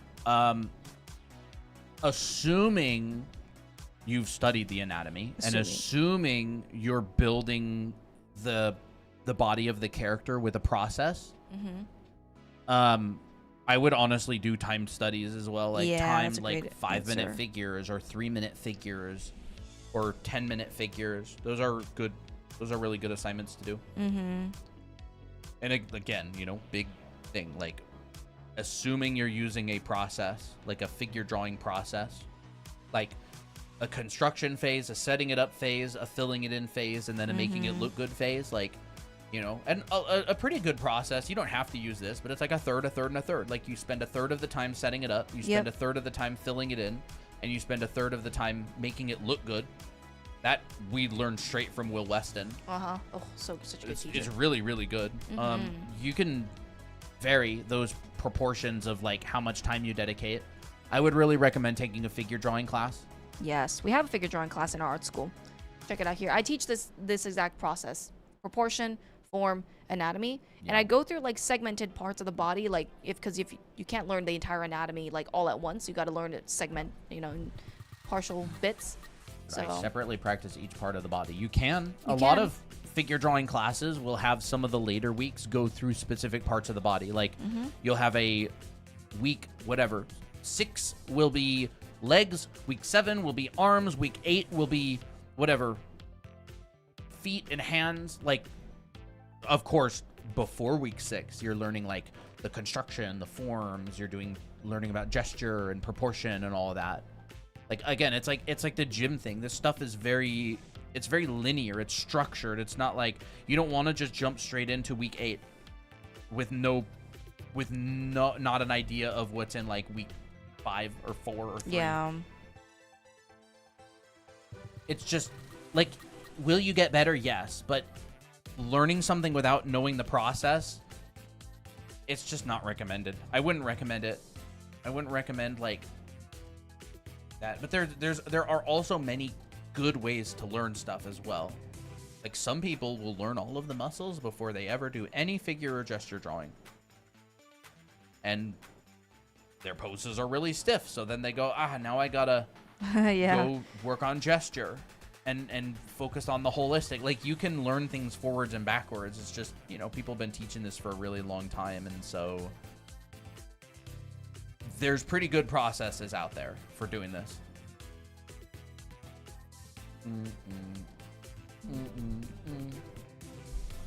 Okay. Yeah, we do have a school online. Yes, we do. Right here. Big school for learning all this kind of stuff. Big classes. Most of them are 14 weeks long, and they're big. They're very in-depth. It's like what you take in a college. Classes, yeah. Find a cute skirt. Copying without thinking is the worst thing you can do. I would think not doing anything is probably worse. Like, don't get me wrong. Like, copying without thinking is not very effective for practice. But I would say not doing anything. Like, if you put someone who's never drawn before at all and someone who's only drawn and copied without thinking, the person who's copied without thinking will be better. So it's not like Because at least they have some worst thing. mileage. Yeah. It's just pretty bad. Especially if you want to be able to draw from imagination. You will not get very much better at that from copying without thinking. Yeah. Because, like, again, that person who's copying without thinking, they're still getting mileage. They're still putting pencil to paper and practicing. Yeah. If your and pencil's some people moving, only want to do that. Yeah. So it's like, Can't. not at all. Like, I mean, some people are like hyperrealism artists. They can draw an entire picture that fills up a wall, and they'll never even know. They don't even have to know what they're drawing because all they do is copy from it. And it's like, there's a lot of people who do that. I don't have any interest in doing it. I don't think you do. No, not really. It was a fun challenge when I was younger, because that back then was like my pinnacle at the time. Like, oh, like I thought that art, like making good art, meant making hyper realistic pieces, but like, you know, not necessarily nowadays. I have different tastes, different ideas of what good art feels like and is. Yeah, you still learn something, exactly. Mm-hmm. Like, you still retain something. It's not very effective. Like, I can exercise without thinking. Yeah, but the exercising a lot of the time with art comes from the thinking. Like, it's the thinking part that is the exercise most of the time. Like, your brain is like the lifting part is the thinking a lot of the time. But I understand what you mean. Yeah, I totally know what you mean, though. Like, I think when you're not thinking at all, meaning like you're just not aware of anything and you're just trying to copy all the lines and not know why it's happening, then, you know, it's like, you know, it's slower to learn. But you also have to have sometimes a copy phase where you can't think, because that's all you can do is copy. Yeah. Like, I remember when so when I did portrait studies at the time, I thought that copying the portrait was the way to study, but I realized that, you know, when you take portrait classes, you have to understand the structure underneath. So nowadays I'm like, okay, yeah, I have to do the structure and then paint on top and then understand, like, oh, what causes this form and that. But like, you don't know unless you learn it.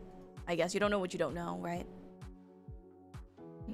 These live streams are really helpful and inspiring. Thanks, guys. You're very welcome. All right, my hand is getting a bit sweaty, so I'm gonna take this off.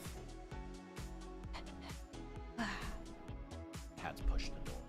Oh, I think that's why. that's why.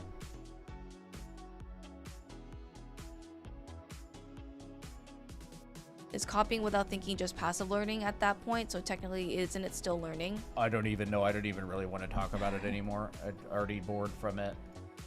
It's like, just draw however you want. Yeah. Let's see. I've said what I thought about it.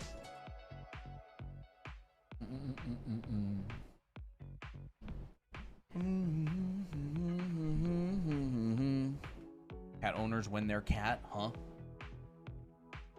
That is a much bigger nest. It's like really. He's really like, like comfortable. Big bowl. What are those things that they get ramen out of the thing with? Those Like little a baskets, strainer. It's like thingy? a deep strainer for Yeah. kitty. Yeah. Thanks to you guys, I've started drawing again. You guys are very inspiring. Well, thank you. Really appreciate it.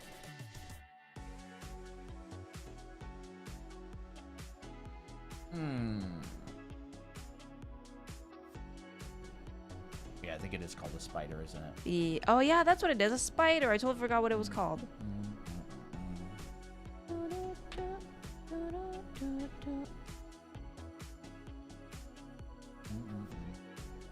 Yeah, we've been thinking a lot about like the future of our channel, and as it goes on, we had this phase where we kind of streamed and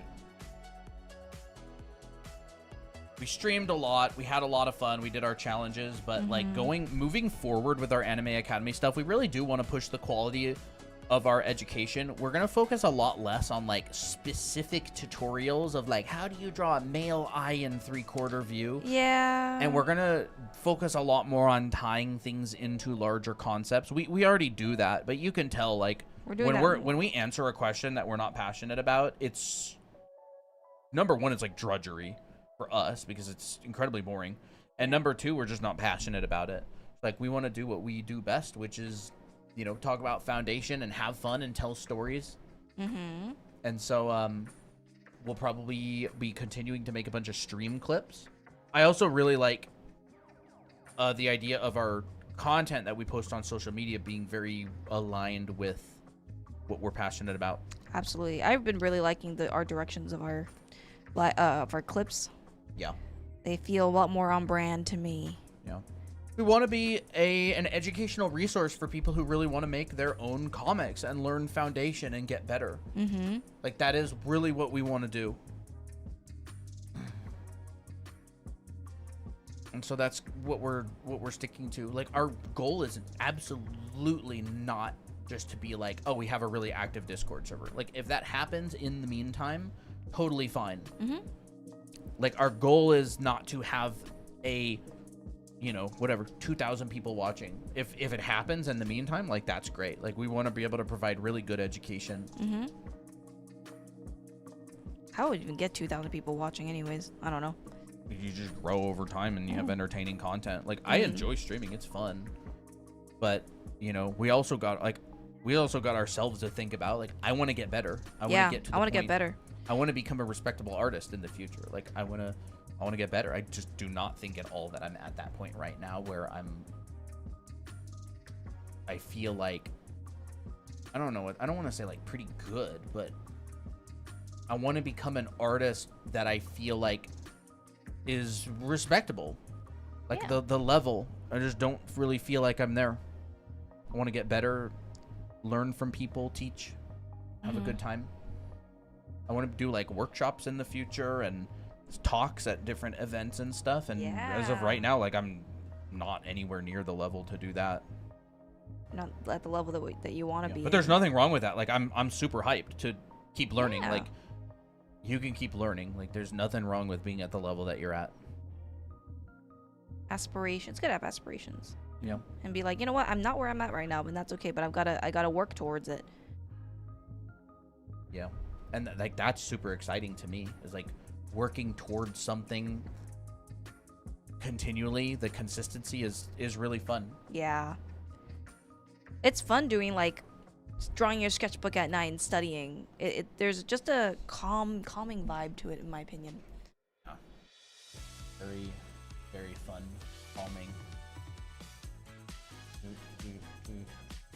Honestly, I'm really proud of this Miki piece so far. I find a lot of enjoyment just painting with like a very hard brush. I don't know what it is. It just I like it. It's fun.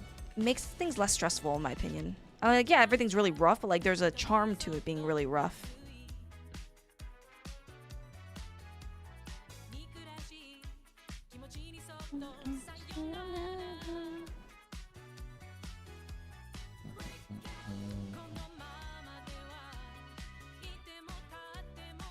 Okay, I want this in here.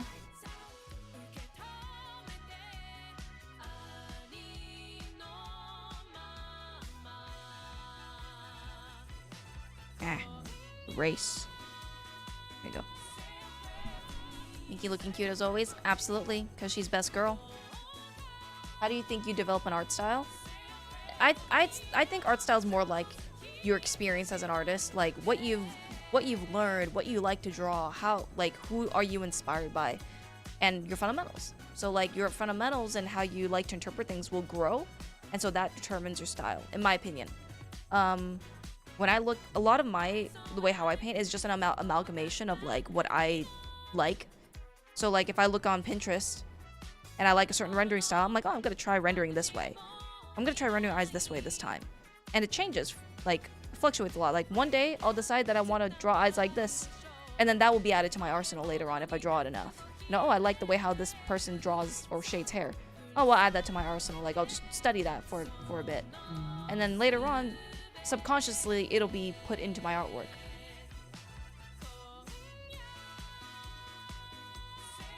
Weird.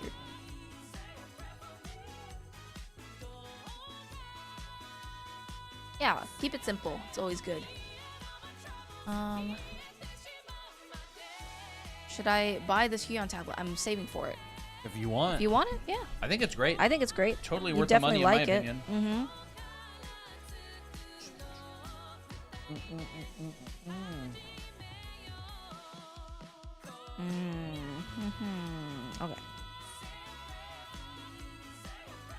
How would you add line weight if you're drawing on your phone? Uniform lines make stuff look flat. I don't think uniform lines make things look flat at all. I think not having dimension to your art makes stuff look flat. But if you want to add line weight, go over the same line twice. Yep. Make it a little bit Or make thicker. your brush a little bit bigger. Go over it. And then make your brush, and then use an eraser and carve it out. But, oh my gosh, dude, there's tons of artists out there who use 0 line weight, and their work looks amazing. Do we have a link on our page from Huion about this tablet or no? I don't know if we do. Not about this tablet, but to okay. their site. It's To like their site. it's their link. We are partnered with Huion. If you want to check out their site and get a tablet, we do have a link on our website. We don't make any money from it, but they'll know. Yeah. And so I want it them to kind of know. tells them. I do want them to know. So click on that So if link. you get a Huion tablet, yeah, go click on our link because they'll know. Yeah. And then they like us more, and we can end up doing free tablet giveaways and stuff in the future, and they'll be like, oh yeah, these guys, a lot of people get tablets from Anime Academy. We'll sponsor some free tablet giveaways. Like, it's literally for your guys' benefit. We don't make anything from No, Huion. we don't. Literally, no, nothing. Like, they sent us this tablet. This is basically what we make from it. We review it. But they do that anyways. Like, they do it regardless of whether we sell their tablets or not. What's your Discord code? You can get it here. You can screenshot this. It's on our site, drawanime.com. That is where the invite is.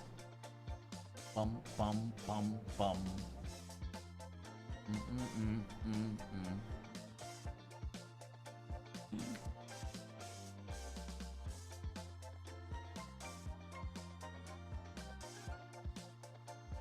I want some lip gloss on Miki.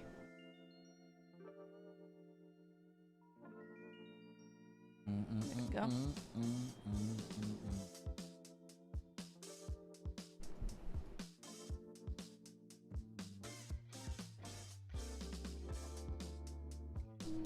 feel like it's very hard to develop an art style that you like. A few people compare their style with Lop's or Yoneyama, Mai, etc. I mean, I don't know. Your art style will evolve. I have a lot of different art styles. Like, I have this art style, which I kind of just came up with because I'm currently only using a few brushes, and sometimes the material or the tools that you use will affect your art style. Like, if I only draw with a brush pen, my style's gonna look different just because of the material, right? Yeah, the medium definitely affects the art style a lot. And your taste will change, right? You don't have to like it forever. You can start with the style that you really like initially, and then later on, as you evolve, you're gonna be like, you know what? I don't like this as much anymore. I'm gonna change it up. That's totally okay. Funny enough, I don't actually think the appealing part of art is the style. I think it's like the dedication to the foundation. Like, Yeah. you can tell when an artist knows what they're doing. It's just like, dang, that person has a good grasp of color theory, and that's an interesting way of of showing it. Yeah. Or, oh man, that person has a really solid understanding of this. Like, the style is not the art. Like, the style is just kind of That's how... a really good point. I don't know. It's like the style is like how they're choosing to apply these fundamentals. It's like, how are they, like, they're using lighting, they're using color theory, or they're using design, and then this particular way that they're showing it is like the style. And so for me, when I see someone that has like a really interesting style, like, it looks good when their fundamentals are solid. It looks bad when they're not. Yeah.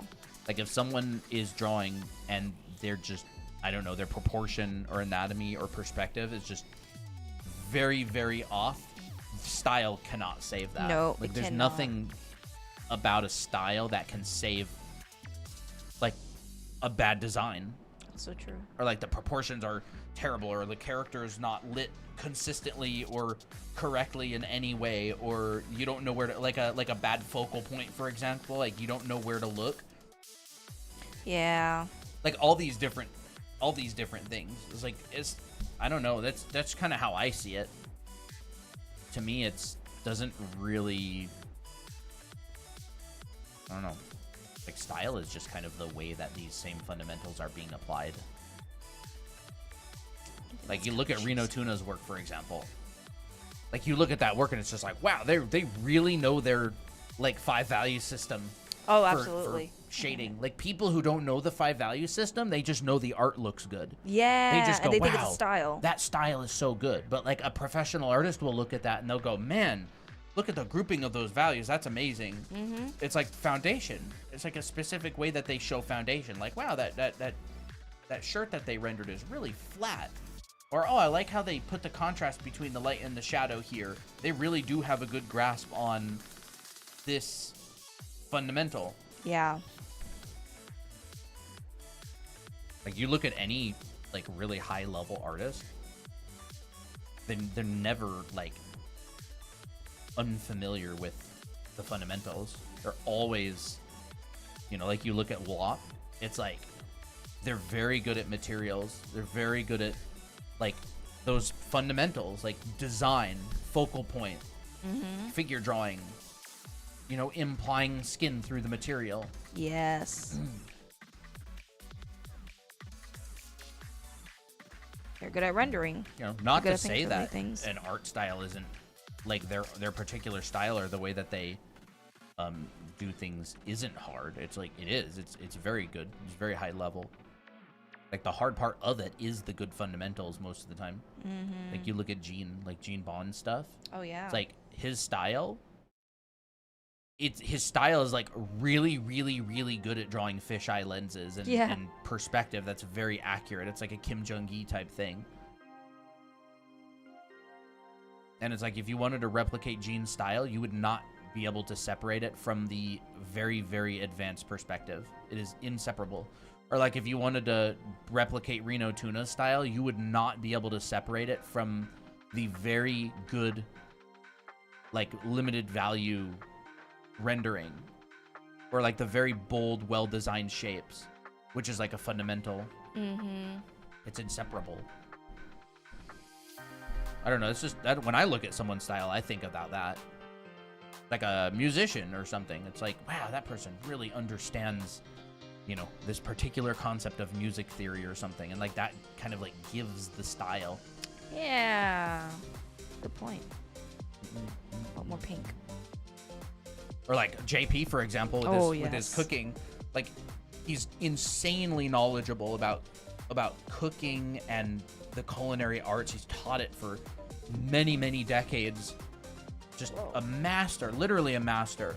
And he'll make something and it'll be just this delicious dish. And it's like he just knows every aspect of the components that go into why something tastes the way that it does. He just does everything. He's like, oh, you hear that little click right there?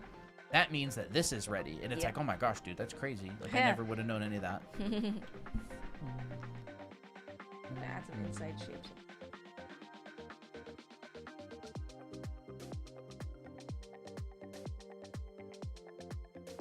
I would say fundamentals, like learning them, is like learning the logic behind why artists do the things that they do.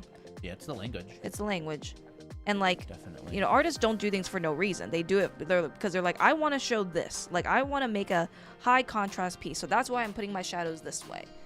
Yeah. But like, you won't know that unless you study photography or rendering or shading, right? Like value structure. Okay, I definitely want more inspiration on my student uniform.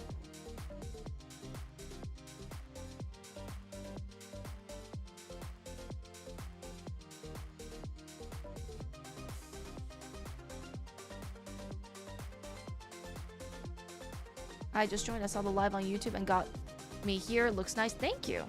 Hey, welcome. Yeah.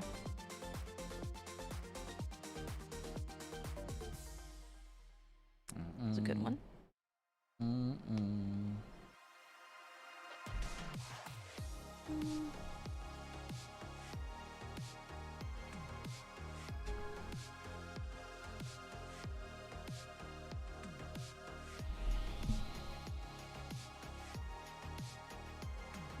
Okay, I'm gonna use a different brush this time. Need to go learn how to do skirt folds or folds in general. Do you have something to help? We have a video on how to draw clothes that covers different types of folds and compression and tension on our YouTube channel if you want to check that out. Yeah, folds basically fall into two categories. There's tension folds and there's compression folds. And then there's the 7 basic folds, and those will fall into one or the other of the categories generally. Yeah. So like the compression folds, you have stuff like the half lock fold or the zigzag fold.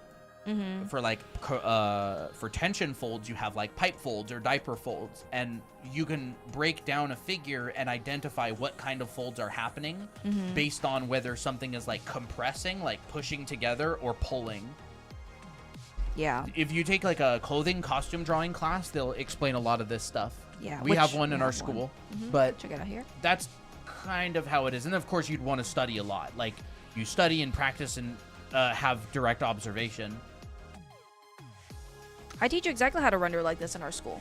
Clothing class, like I teach you the 5 value system that gets you stuff like this. Yeah, I'm doing a Christina's- much more compressed version, but like that's exactly what I would do. Yeah, Christina's just doing like normal rendering, except she's just using a more constricted value range, and Yeah. she's not making gradients or soft edges. Yeah, this is what I'm doing. It's kind of like cell shading, but with a compressed value range. Exactly. With a little bit of softer edges. Like that's what I'm doing here, but I'm just not going this far. I'm instead going this far because I decided that. So if you want to check out how I do this stuff, you know, with lessons and stuff, you can check it out here, Anime Art School. It's like a school, basically. It's like an art college online.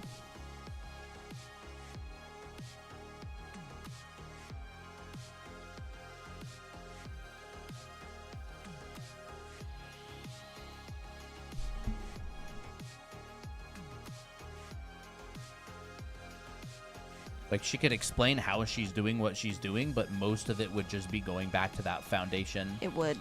She'd literally just start teaching like form drawing. Like here's a cylinder, here's a sphere, here's how you whatever render that. Here's the core, here's the cast. Yeah, literally. That's Like, literally what I would talk about. It would turn into every single one of our streams basically. It would not be about clothes anymore. It would be about rendering primitive forms. Yeah, like a primitive form thing. Yeah.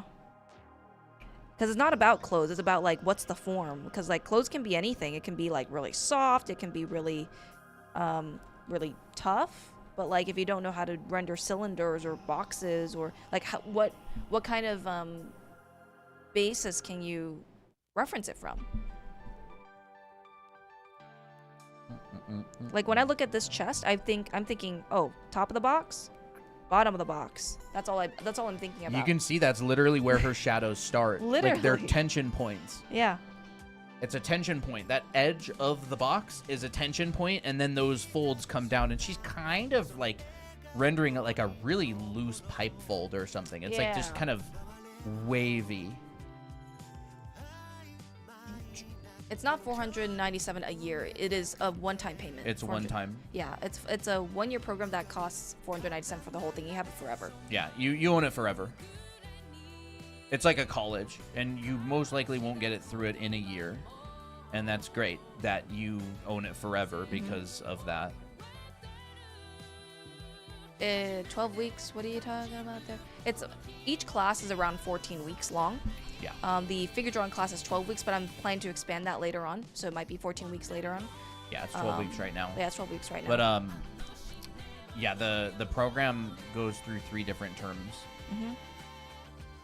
No, it's not a subscription. No subscription. You own it forever. And you also get the Discord role, and there's a lot of students who are active. Yeah. Students of the school who are active in the Discord now. Particularly Super Doozy and 3 Cats, but there's Yeah. a number of others as well. They hang out in calls and draw together and do homework together and stuff. It's really cool. Super cute. I love it.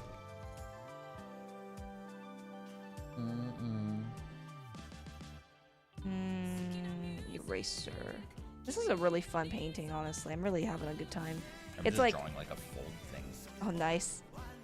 Yeah. What the heck? I like it. It's cute. Thank you. Eraser. Why is this not erasing? Understand. Oh, I'm on the smudge tool, but I'm literally clicking eraser. What? It's E. Why is it on smudge tool? It's probably where's your eraser? Right up there. Eraser. Yeah. Yeah. There you go. Yeah. It's probably switched to it because it probably had like Shift E press. You know how like pressing Shift and then the key will switch between. Oh, I don't know, maybe.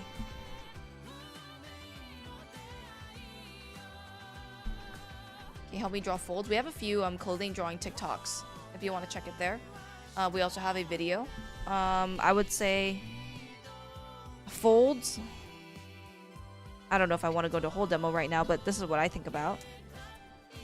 I'll draw it on the side because it's been a while since I did a tutorial today, so. Yeah. I need to draw some clothes or something. Folds, it's just fabric that is being compressed or pulled. So like here is a piece of cloth. This is what happens when you smush it together. Goes like this. This is called compression because a lot of excess fabric is being pressed together, right? There's also, what if you held it by a corner? Well, the fold would look like this, a tension fold. So like, compare your folds from what is a tension and what is compression. Compression folds tend to look like this. Let's say there's a cylinder, and it's almost like when you roll up your sleeves, things bunch up, so you just get a lot of bunching around the cylinder. Like push them up? Yeah, like push them up, yeah. Like this. You'll get that. So when you draw a line over it, you'll see all these little bumps. When you're looking at like shoulders, for example. This is nice. That is nice. That's perfect. That'd be a great way to talk about the folds and stuff. Get some basic folds. Like when you have like a shoulder and a chest, gravity's pulling that cloth down, so you're going to get these kind of tension folds that are radiating from these points. So these are called tension points, and your fold is basically made up of that. They're not random lines. They are caused by physics. So when you look at this, let me move this around. I'm not used to these hotkeys just yet. When I roll this around, I'm thinking, oh, these are cones. Right, when I'm drawing a dress, another cone, but with more ruffles. So you get this. And then they'll go up to a certain point, which is around the waistline. Like that. Yeah, so like that's the basis of folds. I cover more of this in depth in our school. And also I have a video on it on our YouTube channel, Draw Anime Academy. I think it's like clothing tips every other artist must know. I believe that's the title. But I covered this exact concept here. Hold on, this new challenge looks so cool. I kind of want to make a lighthouse room. Oh, awesome. That sounds like a good, sounds like a plan. Mm-hmm. Yeah, no problem.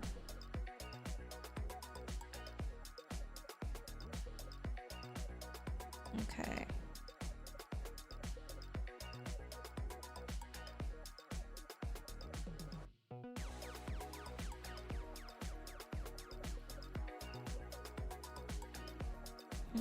Okay, I need to make this part darker.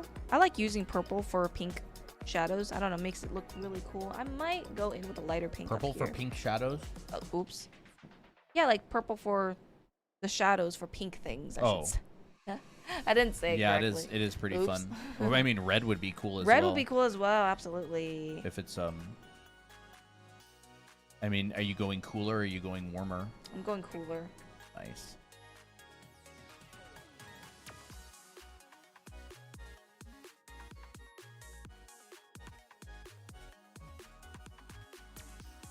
Man, traditional painting really helped me with digital painting as well. It's like crazy. Oh my gosh, dude. Like, you can tell that I feel like a painter now, I guess. I'm using the wrong key. I need this. I need this overlapping on top.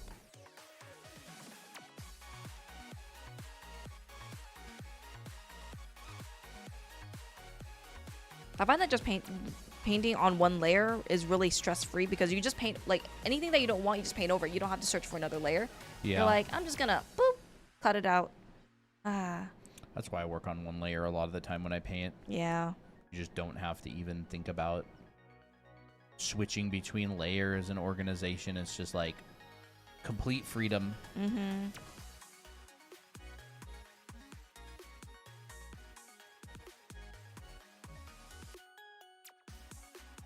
I feel like I should start calling, or I should start saying professional artists as professionally trained artists. Yeah. Rather than professional, because anybody can be a professional artist if they do art for a living, but there's a distinct difference between like a professionally trained artist and just someone who like does comms and are like not really a professionally trained artist. Does that make sense? No, I totally know what you mean. Yeah. Are you using the multiply layer for chest shadows? No, I'm just as like a differentiation, you know. yeah. No, I'm not using any multiply layer. I'm just using one layer, all paint layer. I rarely use multiply for shadows, not unless I have a specific reason to. Like, yeah, multiply can be one way to include shadows because it's easy, like, but I mean, you can just easily paint another color on top and call it a shadow. I like being in more control. Yeah. I mean, for personal work, for client work, I'll use multiply for shadows for all the time. It's faster. Sure, And it's that's a very good point. consistent. But I like treating every artwork like training. Every Like personal practice. artwork, at least. Yeah, like a practice. That's why I don't use a multiply very often.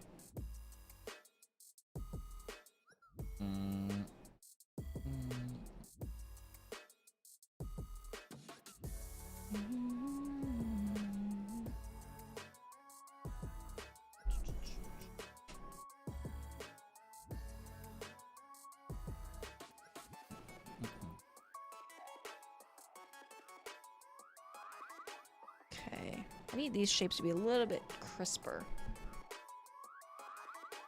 You have tips on how to color eyes? I will look for where's your shadows, where's your lights, where's your pupil. And then, like, keep your darks dark and your lights light. That's kind of how eyes work. Let me do this real quick. Like, what I think about, and this is my personal process, but that's just because I've seen a lot of eyes drawn this way. You'll have your iris, you'll have your pupil, you'll have your shadowed side, which is, I like to blend it with my pupil. So it looks like this. Right? And you can choose to leave out the highlight. That'll make your character look more psychopathic. You'll generally get like some kind of ring or detail under here, but like don't make it as dark as a shadow. And then you get highlight. Oh. That's kind of the general process of it. But many artists interpret this in many different ways. Like some people, instead of making the shadows dark, they use gray for shadows for this little area. And then they use a really intense color down here, and it makes it really interesting. It makes it look really interesting. That's a stylistic choice, but it's using the same process as this. I think I have a how to color eyes TikTok and talk about the science of it, but that's what I would think about. And that's exactly what I did in this illustration.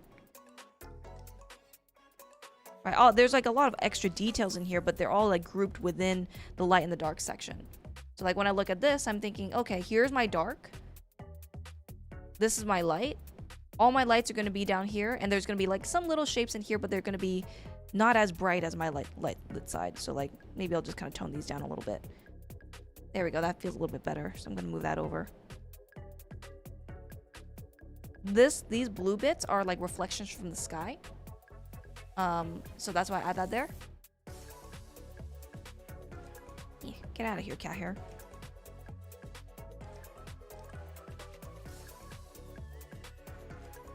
But that's how I would shade eyes.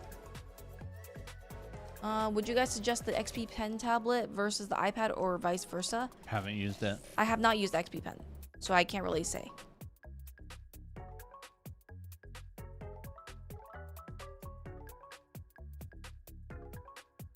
How to draw a character in a low angle? I would practice your basic forms. Characters, you can simplify them to boxes, and then if you can draw a box in a low angle, you can draw a character in a low angle. Exactly like what Colin's doing. If you want to share your screen for a split second. Oh, this isn't a low angle. It's not a low. Oh, oops. It's a high angle. High angle. That's a high angle. But like same thing. You just flip it to its side like that. If you want me to. Yeah, sure. I have to do a bunch of work to get it flipped over, so I don't want to flip it over. Oh, okay. There. Yeah. Like do this. Did I forget to put it back to the other version? No, I don't think so. I think you're good. Like that. Like learn how to draw boxes And in just upload objects views. in general. Objects in general. Like boxes, cylinders, spheres, right? If I look at a sphere from below, I see the bottom of it. Yep. There's the bottom of the sphere. If I want to draw a cylinder from below, I'll see the bottom of it. Mm-hmm. If I want to draw a box from below, I'll see the bottom of it. So, were they saying to draw a character in a low angle? Mm-hmm. Yeah, I mean, you can draw it. You're better at that than I am. Mm-hmm. But I don't feel like doing a demo right now. Yeah. It's kind of complicated, so I don't know if I feel like doing it right now either. It's the same forms, Yeah. just from below. So you're going to see the bottom of things. They're going to be above the horizon line.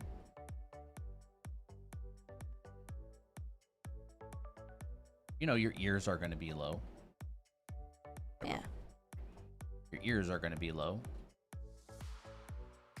Your clavicle is going to be here. You're not going to see a lot of the traps because that's, you know, kind of high. Mm-hmm. You're going to see wrapping lines that go this way, right? Again, here's your cylinder. Wrapping line goes up that way. Bottom of the cylinder. Wrapping line goes up this way, right? How do you draw a box from below? Yep. Pectoralis. Guess what? Wrapping line. Oh, You it's a see little the bottom box. of the box instead of like the top of it. You see more of this plane of the pecs, Mhm. right? So, you know, you could have like that. You know, your clavicle, your deltoid, right? Again, it's like you'll have a ball, and if there's another object in front of it from below, it'll be blocking the ball, right? It's overlapping it on the bottom. That's probably going to happen with your shoulder a bit. And your arm, Mhm. right? Here's your cylinder of your arm from below. Here's your deltoid. And then the cylinder of your arm From below. from below. And here's, you know, the opening maybe of the rib cage like this. So it's like you're looking at it. You're going to see the bottom of the chin. The nose is you're going to see the bottom of. You're going to see the bottom of the brow ridge. If it's still hard, you still need to practice your boxes. The ball of the mouth. Like everything is, I'm looking up at it. So everything is curving this way. I'm seeing the bottom. I'm getting overlaps that are like this. I'm getting the bottom sides of things. And then I'm just morphing them together, right? It's like, okay, if I have multiple cylinders that are together,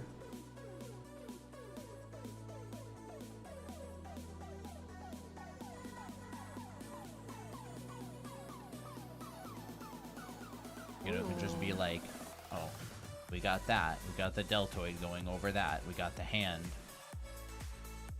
like this, you know, whatever. So you're looking up at everything from below. Yep. And all of your forms are going to be, you know, you can have clouds in the air Ooh. or whatever. That's fun. There you go.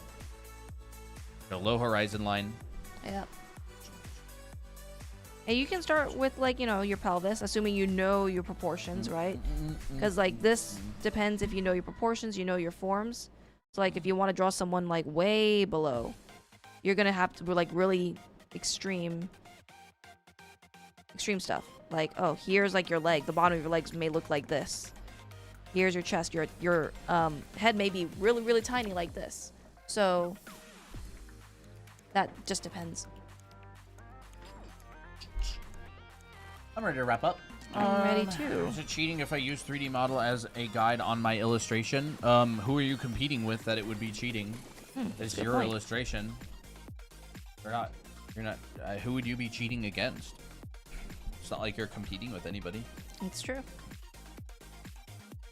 Alright, I'll zoom into here. If it's your illustration and you make the rules, did you put no using 3D into the rules?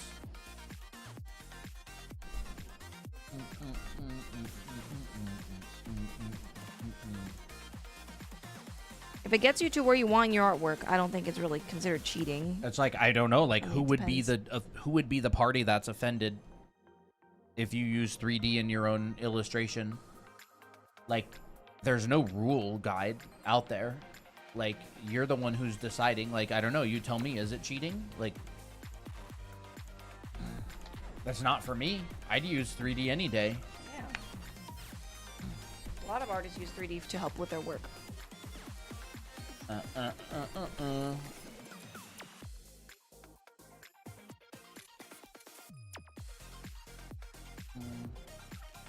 I'm excited for people who are actually going to do the challenge for the bi-weekly this week. Or this Yeah, bi-weekly. that's going to be awesome. Yeah, I might even want to work on some of it tonight. Yeah, I probably will work on it a little bit tonight as well. That could be fun.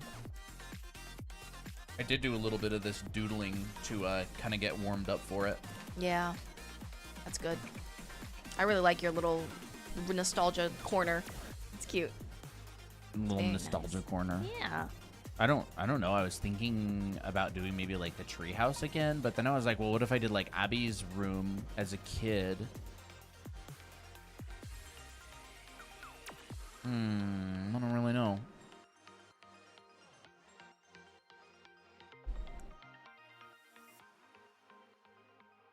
For the challenge, could I do their dream home? I mean, you could. Yeah, I you would could if you prefer want.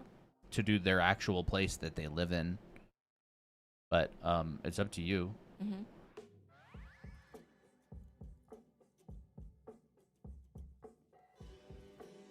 Yeah, do more stuff like that. Like this. Yeah. Strong objects on the ground.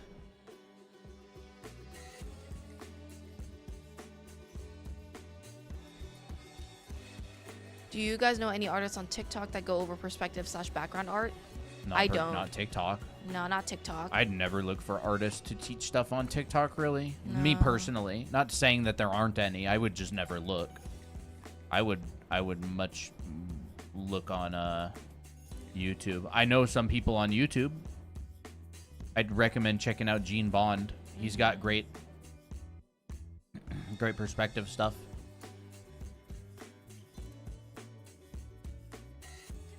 I'd never look for anything on TikTok to learn personally. No. The app is designed to get you scrolling and doom scrolling. I would just be fighting what the app is designed to do the whole time. We are live on YouTube, by the way. It's a much better stream over there. Mm-hmm.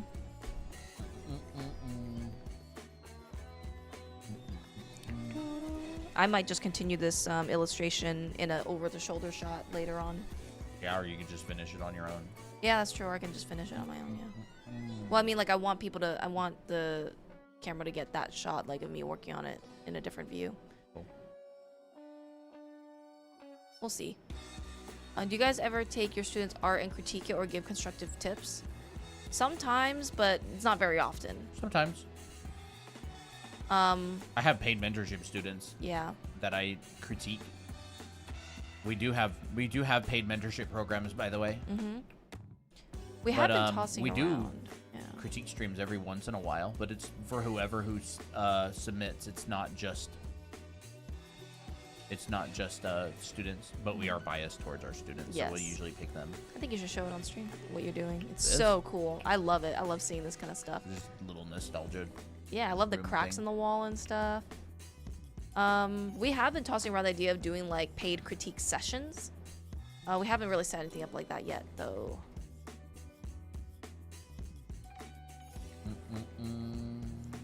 Teach how to render, please. Colton has we've been through a few streams where we talked about rendering. That would be a bit to go into That today. would, yeah, we're gonna wrap I up do soon. talk about rendering quite often, though. Yeah. So you're welcome to come back during Mhm. any stream that we talk about rendering, or you can go to our YouTube channel, watch any of our past live streams for Yep. free.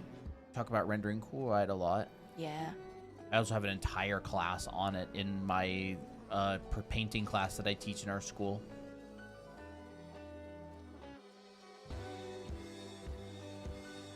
Ooh, lampy. It almost kind of looks like an attic vibe. So if I want to do a lamp like this, it would go like this.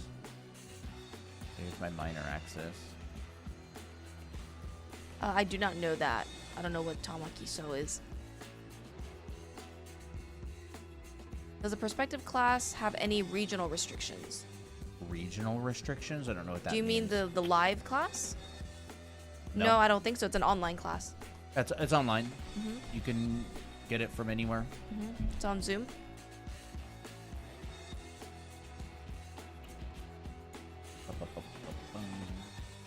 Oh, I have no idea. I would not know about that character or the show, and I never watched it.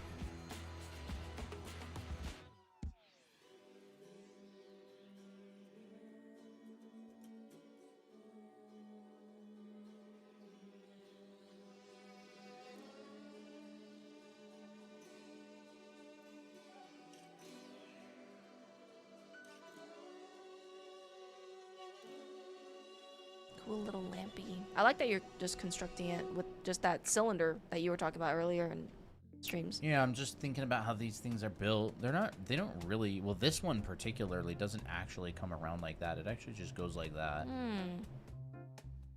Some of them seem to. I don't know if I like that. I want to do something else.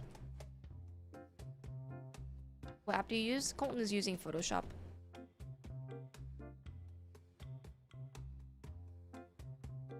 I don't think you'd like it that much, Fox says. Interesting. I heard that it was a very popular show, and it was really funny for some audiences, but I don't know. What? Or in high school. Oh, Or I've high heard of it whatever. a lot. I don't have any plans on watching it currently. Yeah.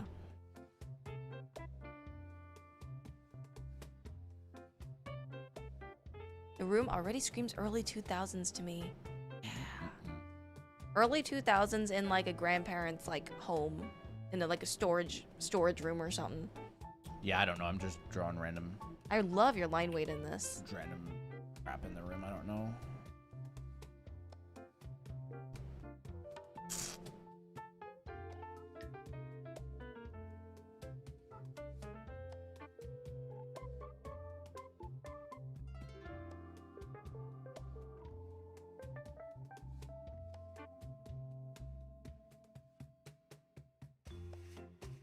It's like funny but not funny. That's funny.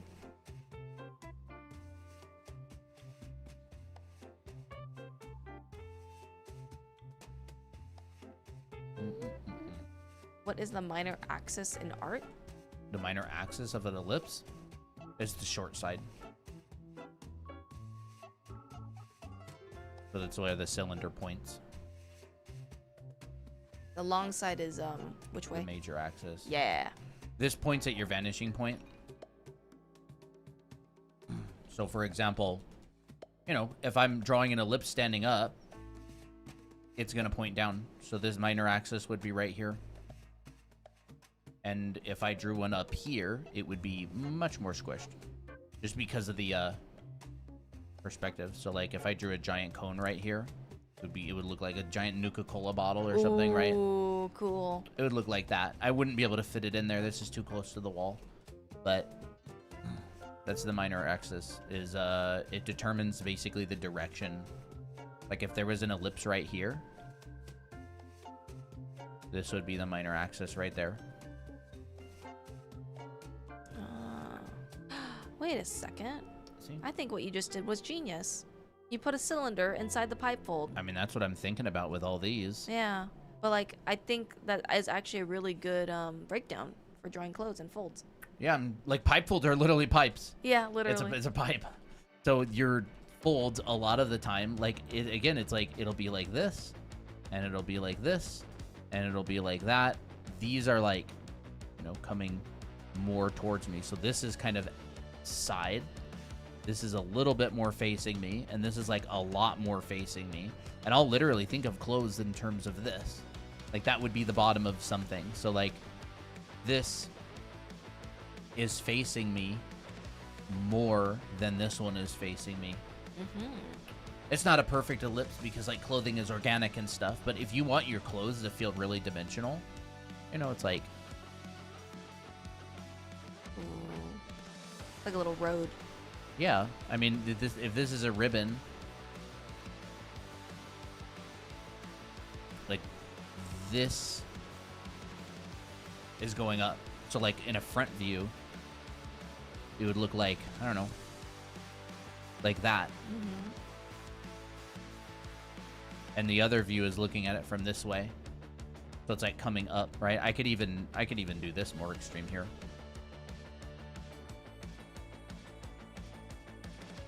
Whoa. Have you ever tried making a manga? Not yet. Not yet.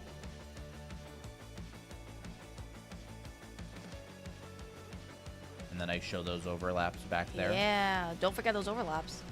Yeah, it feels like it comes towards me a lot more because of that. I'm always drawing in 3D. I'm never not drawing in 3D. Like, you may not understand the 3D that I'm drawing, but I'm always thinking in 3D. Everything that I draw. If I drew this, it would go, oop.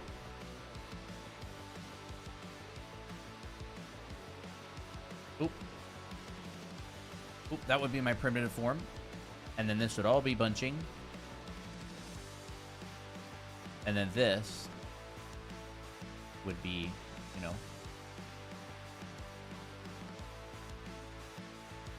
it'd be coming out like that. Like if there was a bunched curtain or something on the wall. But I don't know how to do that. Always thinking in 3D. And by the way, when you learn how to draw these boxes and cylinders and primitive forms, like you can manipulate them. You don't have to draw a cone that looks like this every time. Like your cone can be bent. It could be this. It could be like a horn shape. Like once you learn how to draw these forms, like a box, you don't have to draw these forms. Like I could draw a box like this. Like I could warp it and distort it and everything. And so like you may never even see this box. Like this is a warped form. This is a warped form, right? This form right here is like this. Kind of like this.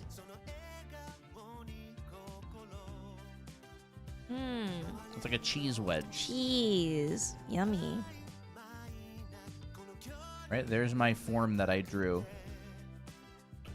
Right there. But you never saw it because I didn't show it. I just showed... I mean, you can see it through, like, this, right? But here it is. Look. Okay. There's that. Wait. There's that. There's my form. Like, you don't have to draw boxes as boxes. You can draw them as bent and distorted and twisted. That's what people do when they draw bodies. They're just using primitive forms and they're breaking them down, right? Like, I can draw my cylinder like this.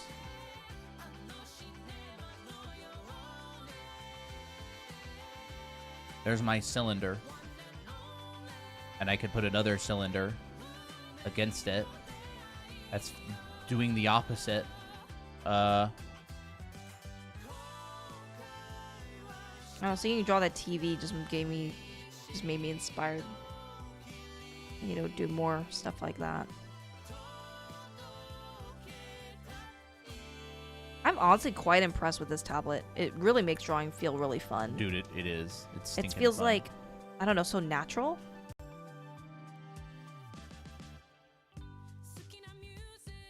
Right? Ooh. Like whatever. It's not anything. It's just morphed forms.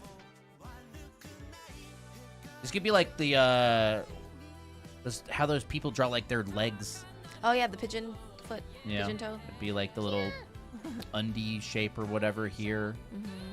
Oh yeah, like the thick chonk legs on the bottom. I love those. Those are really cute. Yeah, I could just go, you know, do Mary this. Jane's. Maybe the ankle. I don't really know how they would do it exactly. I think Powerpuff Girls. Yeah, it'd be like, Yeah, like that. and then you go take this one. This one, we'll like pull this one out more. What tablet are you using? I'm personally using one of these. Intuos. Large. But Christina, this whole stream, has been using a Huion Kamvas. Huion Kamvas 13 Gen 3. Yeah. But I've been drawing a little bit here. Ooh, this is so cute. See, who's to say you Yep, can't pink switch your one, drawing Tori. style? Mm-hmm. I've never even studied this style. I think it's super cute, though. I really like it. I feel like you'd enjoy it. Yeah. Maybe I should. I think you should. And it's like... You know what? I'm gonna try using this tablet tonight.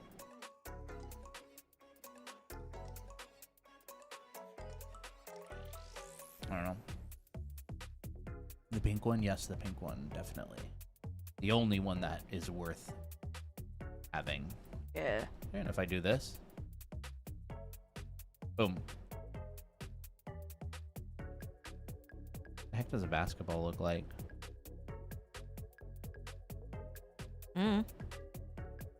Basketball?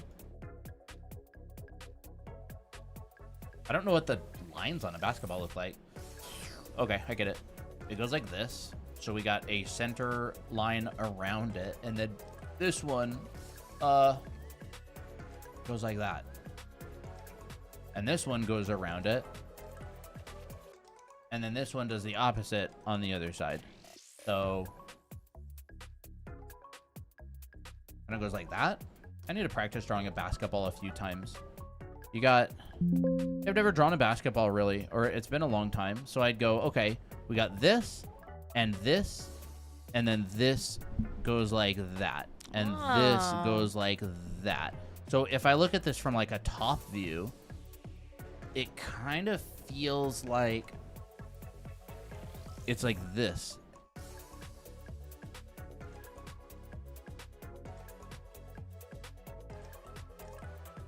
And then there's a line around this one that way. Okay, so if I look at it from the side, it's literally just this. That.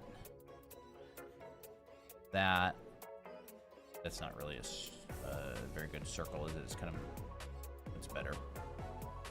That's how I learn how to draw things. I draw them from different angles, and I try to understand what's going on three-dimensionally.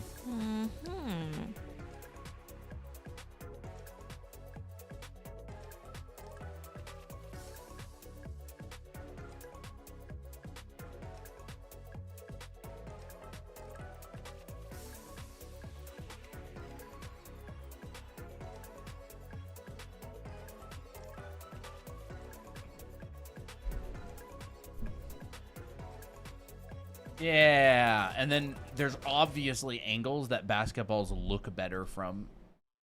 So usually, this chat, I'm going to tell you a secret right now. This is going to save you a lot of frustration. Study what angles things look good from. Not everything looks good from every angle, all right? Photographers who photograph things, product photographers, they will find the angle that something looks good from. Find out that angle. If I'm looking at a basketball, like emojis are great for this as well. If I'm looking at a basketball, this angle makes a basketball look great. Here's that cross section. So you can go, okay, here's the circle. Here's that cross section. We come out a little bit. We come out a little bit. And it's kind of like that. And then this one That's goes cool. like that. Not everything looks good from every angle. So just be very obvious. Yeah, like that. Applejack has some very unflattering angles, I'll tell you. We try to take the most unflattering pictures of Applejack. Oh, but you look like a cute little donut. Everything's got certain angles that it looks good from and that they don't look good from. So try to figure out what angle looks of stuff looks good. And I'll just do my little micro study, and then we'll call it a day. And then I'll go, okay, interesting stuff. Here's my basketball. And then I'm like, all right, I remember that we kind of had this equator going around, and we have this equator going around. It comes out a little bit and a little bit, and this one, it's like, it goes like this, and it kind of comes up like this. They're really, this curve is kind of a difficult thing to draw for me. It's more scooped than that. Like, Raw, my really anxiety. comes down. My anxiety is trying so hard to scare me out of doing the challenge, so I'm trying to hype myself up for it. No risk. No risk. You're literally going to get so much benefit if you do it. Yeah. You won't get any of that benefit if you don't do it. Mm-hmm.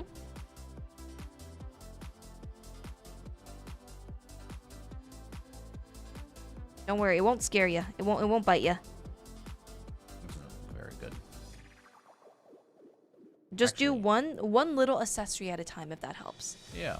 Like just and honestly, your best is what matters. It's not about how good it looks. It's about if you did your best. And you're gonna be doing like tons more backgrounds. Like this ain't gonna be the only one you'll ever do.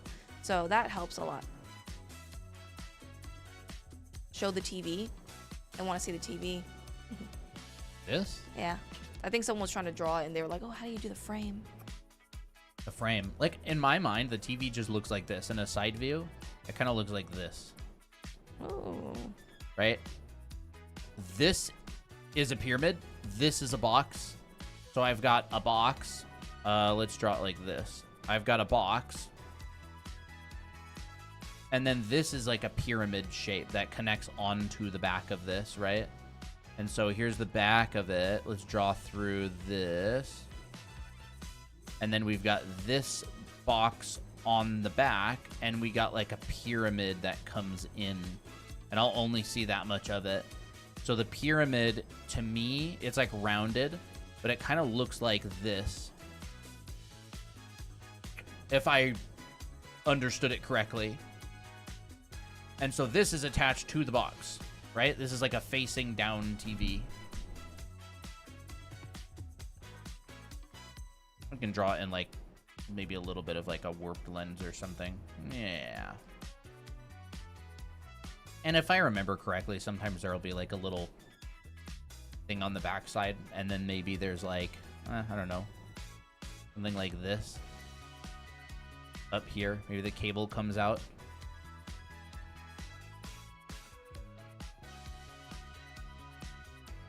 And then the front part of the TV, it's inset. It's like, let's see. It's like this. We got the box, or we got the front of the TV, and we come in about this far. Depending on the TV, this varies a lot. Right? And then we come back, and back, and back, and back, and we bulge it. Ooh. And we bulge it. So it's like this, right? But you don't see that part because this blocks it. So you just see this. Colton is using Photoshop. And someone asked, how long have you been studying art to get this good? A long time.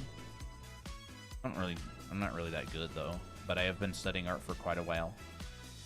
I got my very first professional job was in 2016, but I have not worked full time that entire time because we also started a business. Yeah. And that takes a lot of time away from practicing. But anyways, like I think about it like this, right? And we can like round off these corners. So like I'm breaking down these things very simply into these primitive, primitive forms. This is a cylinder. Like I could draw this lamp at any other angle. But all this would be hanging down, right? And all these are the same length. So what would happen is you would essentially get, right? This would come down there. This would come down that much. And you'd get like this. And then all these would come down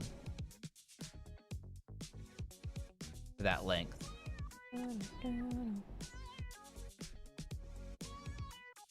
And you'd actually see the top of that. And that's like one of those 3 things a lot of the time. You probably see the bulb inside as well.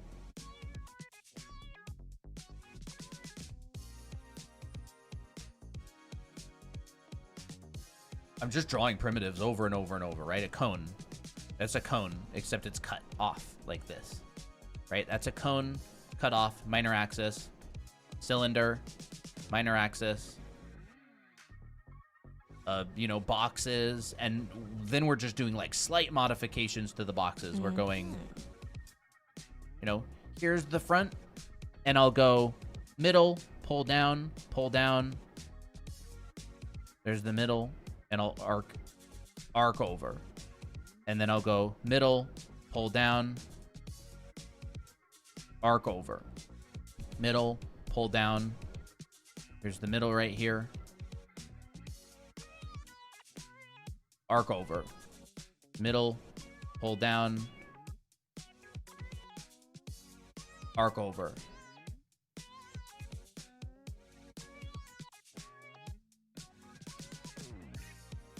It's very methodical, right? So we got like this little, I don't even know what the heck this even is. I don't know. It looks like If this had more, it could be like a canopy shade thingy. yeah, it could. But like, I'm doing these really, really simple things, and I'm just guesstimating them. I'm not plotting anything, right? I'm not like, doing this and finding the middle and doing that and going through this and going like that and pulling out. Like, I'm not doing any calculations. I'm just like guesstimating. I'm going, what does the middle feel like to me? There.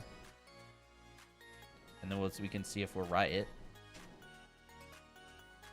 Yeah, pretty close.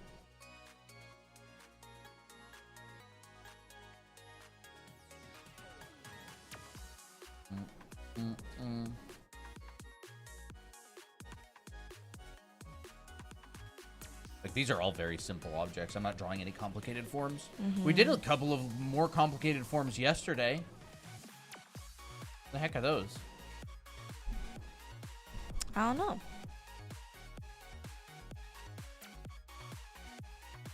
When I'm drawing on this Huion, I feel like I'm drawing like you, Colton. And like, Do you? ooh, I feel like I'm drawing like Colton, and I get excited. A couple days ago, like this. These are really simple forms as well. Whoa. Like, I think this is so cool, though. Like, that you can just take a random form and go, oh, this is a symmetrical form. And you have, like, you can draw wrapping lines around it. I really, really think it's interesting that you can just take a random, like, shape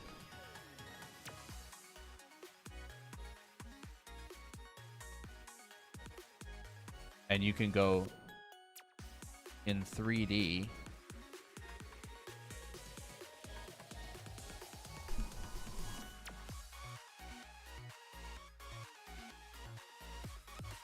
this so helpful? Awesome. Colton teaches this in our anime art school, so it's even more helpful there. I do have classes on this. Classes. Classes. Okay, we can go. Okay, so this is out.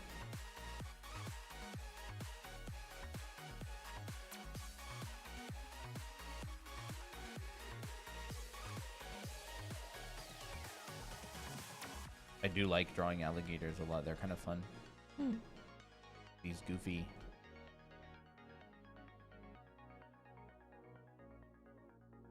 These goofy ones.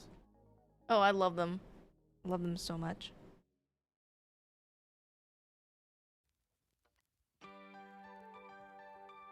We can even modify our silhouette just a little bit.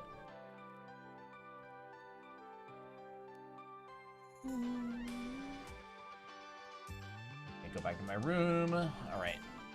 Pretty room. Wouldn't feel that pretty if I was here. It'd be like, oh, this is kind of dingy. Like, in real life, you'd be like, but in a picture, you're like, ooh, that's an aesthetic. Yeah.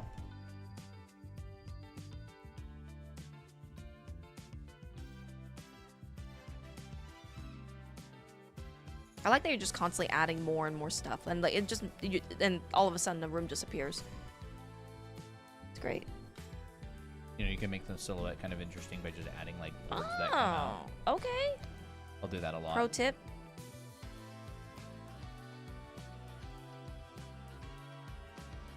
Not that houses are really made like that exactly. Yeah, but we can imagine.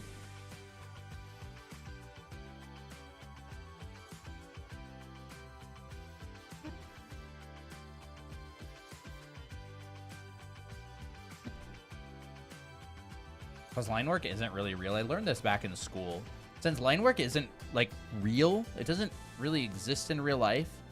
If you draw an object, a lot of the time you'll need to, like, put stuff on the object, like little dots and stuff.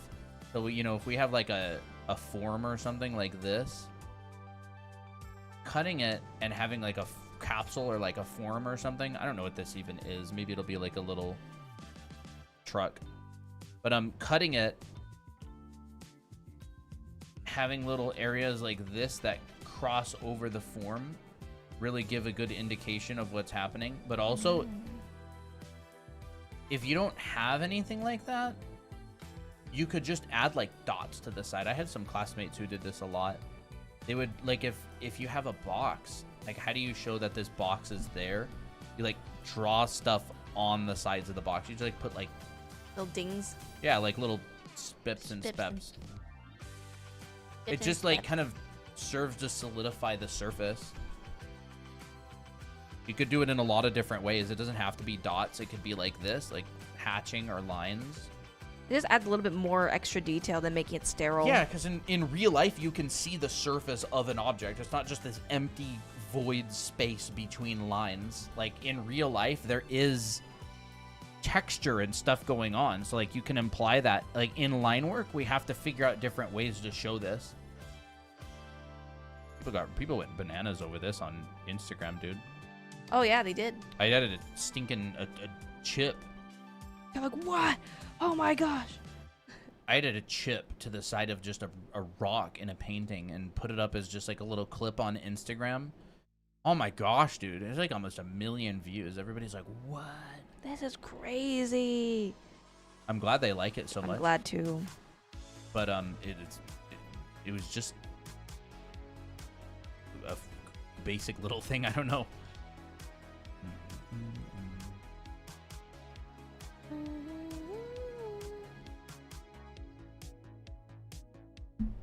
Oh, that's so cute.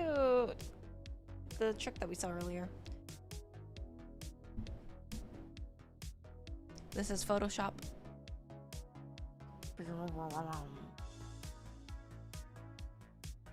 I don't think we'll cover glass reflections today. It's kind of complicated. Yeah, it is a little bit complicated.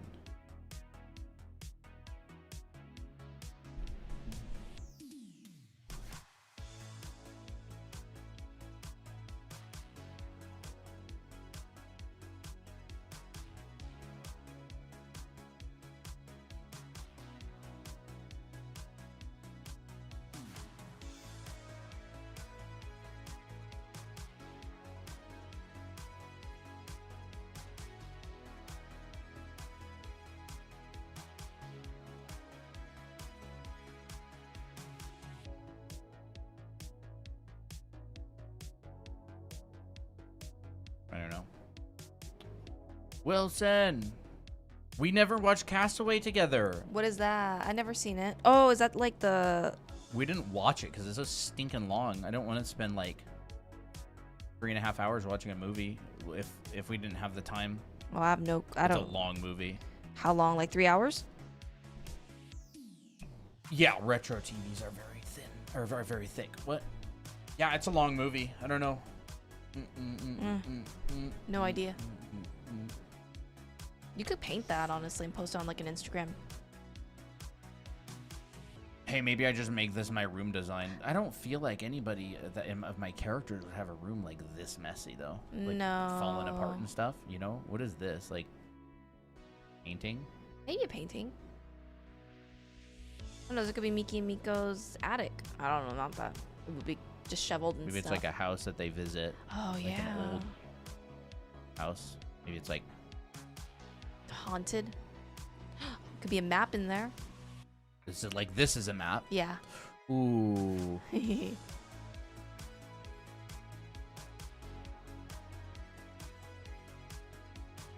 That's cool. Feels like it's been forever since I've drawn. Any tips to get back into it? Just draw. Just draw again. Just get out like a scrap of paper and just make yourself doodle for like 5 minutes or something. Mm-hmm. Like, honestly, doing it is going to be the hard part. Yeah. That's it. Like, just getting yourself to sit there and do it. You use like the 2-minute rule. I'll go like weeks without drawing sometimes, and I'll be like, what do I do? It's been so long.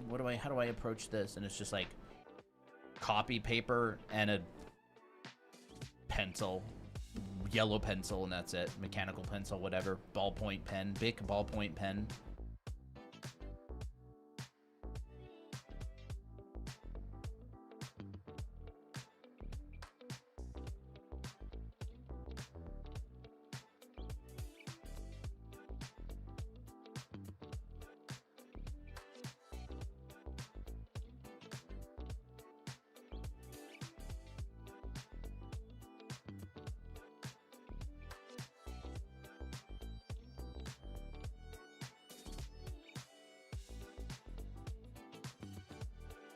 Have you guys seen Goblin Slayer? A little A bit. bit of it. I kind of got. It was. I think the premise was really interesting, but then later on, it was kind of like kind of predictable. Like, they go through this. Oh my gosh, there's so much trouble, but then they're like, well, they're gonna solve it in one episode anyways. Yeah, after a while, it didn't really feel like there was any risk anymore. Like, you knew they were just gonna win. You knew that there was no risk. Happens to a lot of series. Yeah. I don't know. I totally lost interest in it after a number after they like. I don't know. Feel like there was any risk or like any real danger. Yeah. It's kind of like everything that could go smoothly went smoothly. Yeah.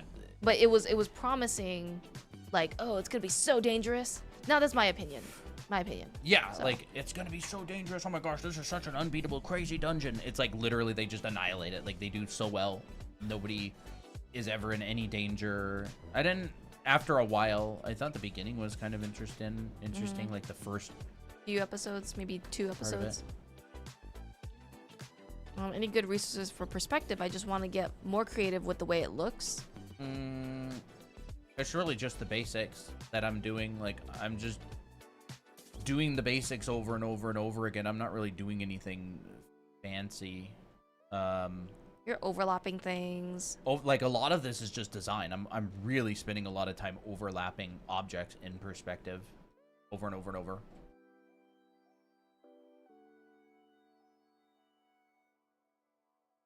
Now, to be fair, we did binge Goblin Slayer in the beginning, so Yeah, like, we it was did. definitely bingeable Yeah. before I stopped enjoying it. Yeah. That's why I said I enjoyed it at first. It's definitely not for everybody. Like, No. absolutely. I think a No. lot of our community wouldn't enjoy it from the beginning. Nuh-uh. There's like a pretty wide range of stuff that I would watch. I don't watch a lot just because I'm busy a lot of the time. We've been watching movies lately. We watched the Indiana Jones trilogy. That was a fun one. Actually, we watched the 4th movie as well. oh, yeah, we watched did. the first Avengers movie last night. Yeah. I'm trying to watch more movies as an adult. Like, I saw a lot of classic movies, you know, all the Back to the Futures, Indiana Jones, Star Wars. A lot of those movies I watched as a kid, but I've never seen them again as an adult. So we're going through and watching movies, a lot of which Christina's never seen. She's never seen like the Indiana Jones movies. That was not very cultured. She has seen Alien. I have seen Alien. She's seen Terminator. Yeah. Terminator 2, I think. I don't think you've seen the original. No, I've not Terminator. seen the original Terminator, no.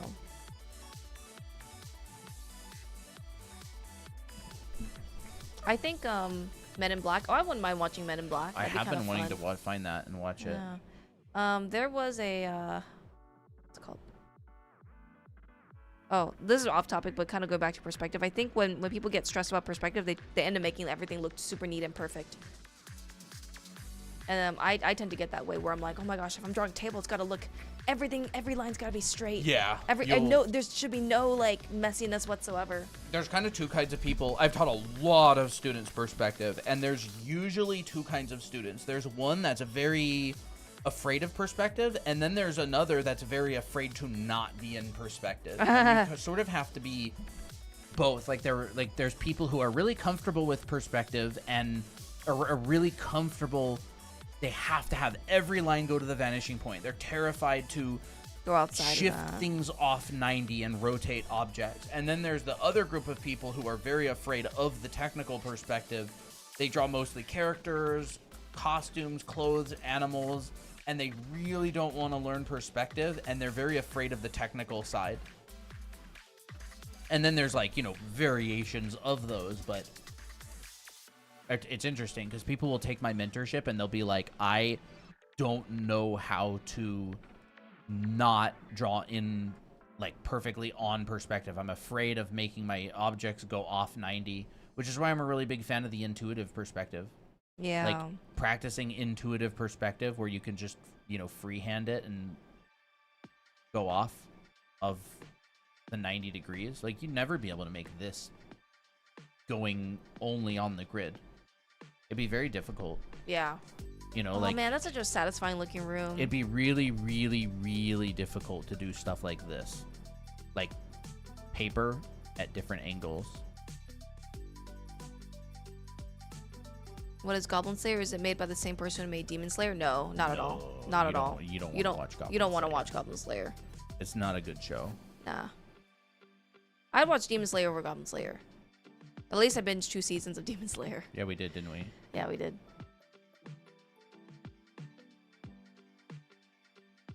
You don't want to watch Goblin Slayer. It's gobbledygook.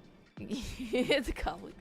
I would say the first few episodes are pretty intense. If you're squeamish about things, you know. Yeah, it's not a show for squeamish. kids. It's not a show you for don't, kids. Kids don't want to watch that. It's No. not even good. Like, it's Yeah. not even those cool. It's not even one of those cool adult shows that kids are glad they watched. It's like a show that kids are not glad they watched. Yeah. They didn't like it. It's like it a wasn't pretty- enjoyable. Like, okay, when we say don't look it up and people look it up, it's like, okay, it's up to you. If you're an adult, I don't care what you do. I don't care what you do. But it's not like It's not a kids show. it's not a kid's show. It's like, I don't know. It's not a good show. Nah. We sound like parents. Man, send me that this This? interior because I really want to use it for like a Target standard. I just really like how loose you are with it, you know? Sure. I didn't even save this file.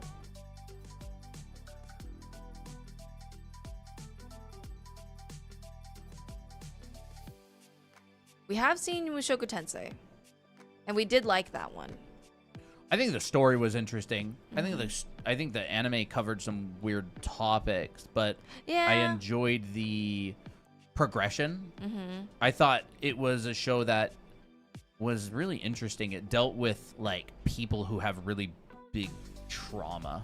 I don't think the show is trying to convince anybody that the main character is a good person. Right. I don't think that's the point of the show. Like, you No. can watch all kinds of shows out there that are like, This person's a good person. I don't Believe think, it. yeah, like, I don't think the main character is virtuous. I don't think that they're a good person. I think they're like a complicated person. They're good enough that you would kind of trust them. Like you don't think that they'd be like a criminal or like horrible person, Unless but you're like unless you're like a little girl or something. oh yeah, that's true. Okay, never mind. No, but you know what I mean. No, I know what you mean. I think the show was very interesting. I didn't watch I haven't watched anything past when they got like married or something. No, yeah, I did not watch past didn't, that part. I dropped the show and I didn't really start it again. Yeah. There were definitely some big plot twists that I did enjoy. I'm like, oh yeah, that's interesting how they didn't go to this place right away. Instead, they got totally sidetracked on some other thing. You low-key brought my spark back for sketching and studying art. Awesome. Oh, did you want this? Yes, I did want that. Send it to you. Oh, you just did it so effortlessly. Like it just happened. Now I just need to be able to add characters, do it effortlessly. You will be able to do that. Oh, the Well, I pizza. kinda did I it. love that. I love the pizza. You like the pizza? I do.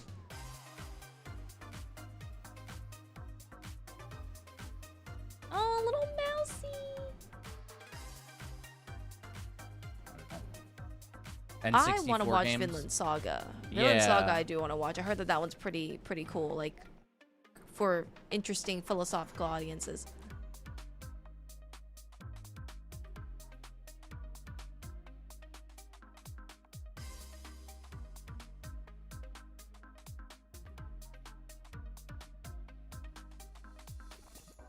Fox's Vinland Saga is really good. I just got bored at some point and forgot to finish. That's me with every show. Yeah, honestly. That almost happened with Free Run. I find that for some reason, I mean, I loved Attack on Titan, but we never end up watching the 4th season. I go so long without watching the 4th season we that just I end would up just end up watching the first 3 seasons again, and then I don't watch the 4th season again. Yeah, exactly. That's happened like exactly. 3 That happens times. 3 times. That's all crap. It's been so long I don't remember the show, and then I'll be like, okay, we'll just watch it again, and then no. Yeah. So we've seen everything except the last season like 3 times. Never get that far. I can't believe I heard you. I see you actually say that, Fox. What? Because I think Huion is really good, just it's slow paced, so hard to watch for some. Okay, never Oh mind. my gosh, Yeah. especially for TikTok brain. Oh yeah, for sure. Like if you've got TikTok brain, slow shows are difficult to watch because it's like, you know, those receptors are all messed up and over, like they're desensitized to Yeah. the slow burns. But anyways, I'll finish with this. I think what Attack on Titan did good was their conspiracy stuff. Oh, I loved it. I love the loved Attack on conspiracy. Titan. It was great. I think it's definitely I not don't for really all care what audiences, anybody though. says. No, it's not. It's violent and fast paced and Intense. it's amazing. And intense. It's very intense. I loved it. I loved it the first time. I loved it the second time. I loved it the third time. It's good. I thought the first time, oh my gosh, dude, we were up till like 11 a.m. binging it. Like the first time we watched AOT, it was like 11 in the morning. We're like, crap, we're still up. Well, one more episode wouldn't hurt. Yeah. And I don't think everybody like should like it. Oh, like, absolutely you should not. like what you like. I liked it. I thought it was great. there's a reason it's like one of the most popular shows ever, and I totally know why. I totally know why too. Super. I remember super Attack cool. on Titan was so popular when I was in middle school. Dude, like it was people were doing the salute thing. so They were having popular. their jackets, and they were like, it was almost as I popular as Harry Potter. Did not watch it when it was really popular. I watched it long after Yeah. because I'm a hipster. And I either watch it before it's popular or I watch it long after everybody's already forgotten about it. Yeah. Kidding. We just happened to not watch it. One of the slower paced animes that I do like is Laid Back Camp. Dude, Laid Back Camp. Laid Back Camp. So Slow life. That's like literally perfect for that. Like I would watch that and fall asleep to it. Like Yeah. it's so cozy. If you like slow, cozy Nothing bad ever Laid Back happens. Camp, Laid nothing Back bad ever happens in any way. There's no drama. Camp. No drama. I am so popular. Basically, every day is filled with drama. I love it when you say that. It's so funny. Dude, speaking of drama, Oh. Tomodachi Life. You want to know what happened, Fox? Oh, no. Naomi and Jake On my island. broke up. They broke up. And Jake was shouting at the sea, I want to talk to you again, Naomi. Not. He is He was, mad, he bro. was so miserable in his relationship with Naomi. He was so miserable, dude. For some reason. But it kind of felt in character though. Not I gonna don't lie. even know. That's crazy. Like Naomi didn't know what was happening with Jake's inner battle. He just started ignoring her. Yeah, I and don't know Naomi why. was like, "Oh, what happened?" Yeah. And then Jake on his side, Naomi was being a slob and just didn't care about him. So then he was like, That is so funny. "I'm just so exhausted from this relationship." It was funny though. It was really sad though when I saw the breakup cutscene. I was like, "Oh, that's really heart wrenching. I feel so bad for Naomi and for Jake." But thank goodness it's just a game, not actually canon. How old are you guys? Old enough to start having to worry about my health. Slice of life animes are so good, but many people needs cliffhangers to watch a show. Yeah. You know what show I really like? Card Captor Sakura. It's like it's like cozy. It's very cozy. It's about Cozy?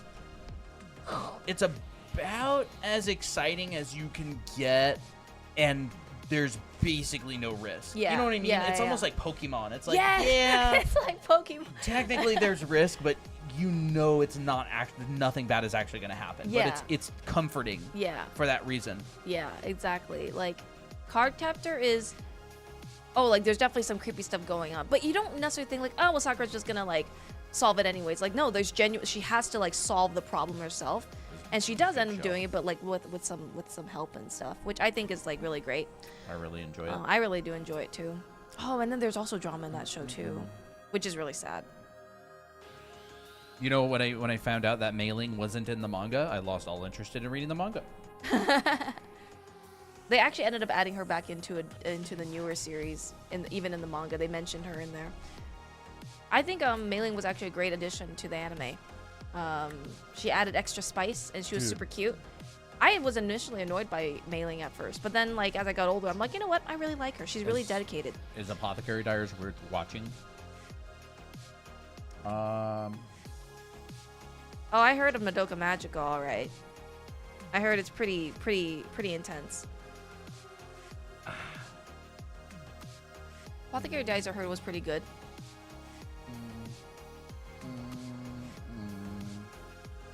might like it. Wow. That's very You might. I don't know. I like duh. There's definitely a. think of it. Yeah. There's definitely a pretty boring. There's definitely romance in it. It's like, oh, you should try this food. You might like it. You- What? Maybe Wow. what I like about shows is I like hidden conspiracies. I like stuff that is simmering underneath the surface, and that actually does matter in the story.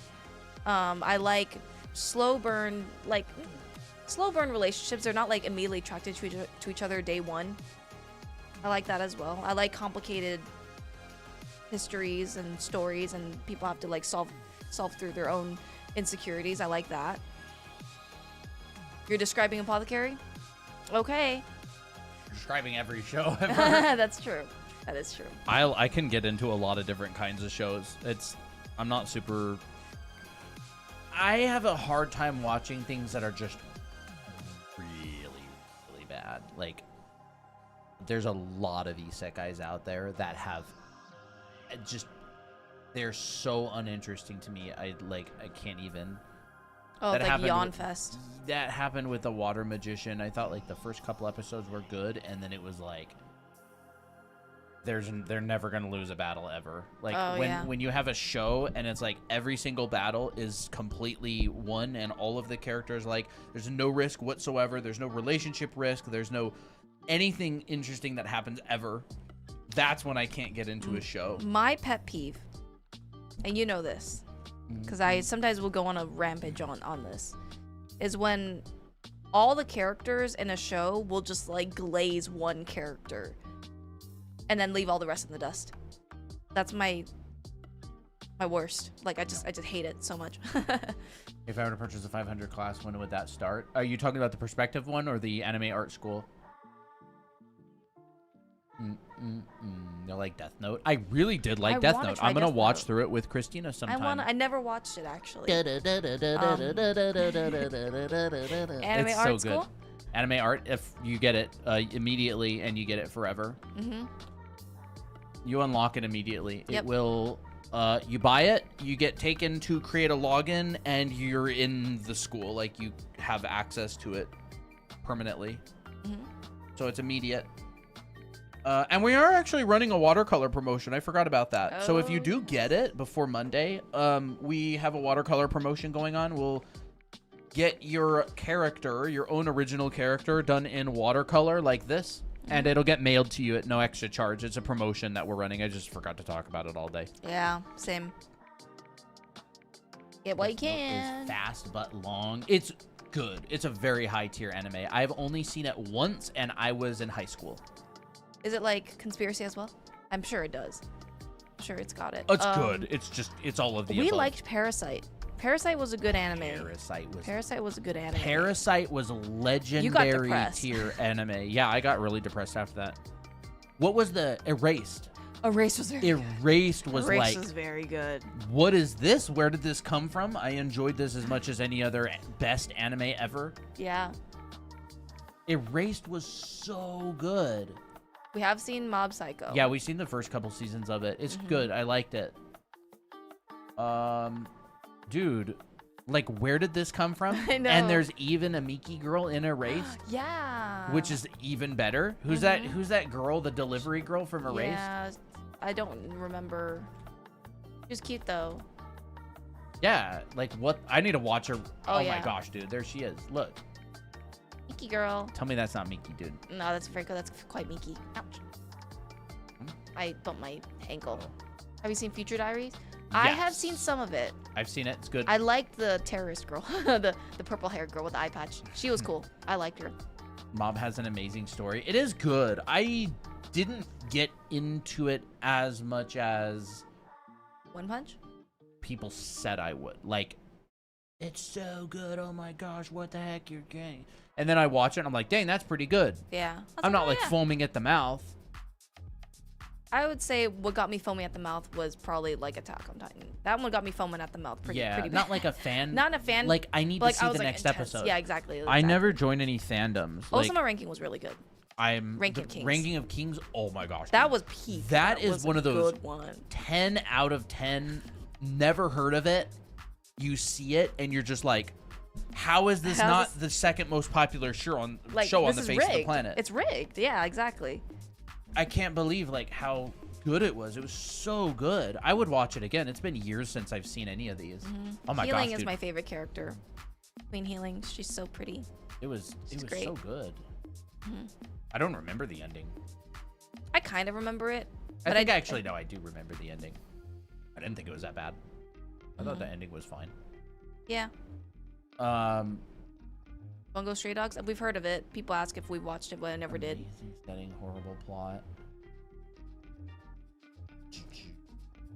I did not watch it. You know, I'm actually gonna go back and watch some classics. Those like OVAs, you know. Angel Egg, you know.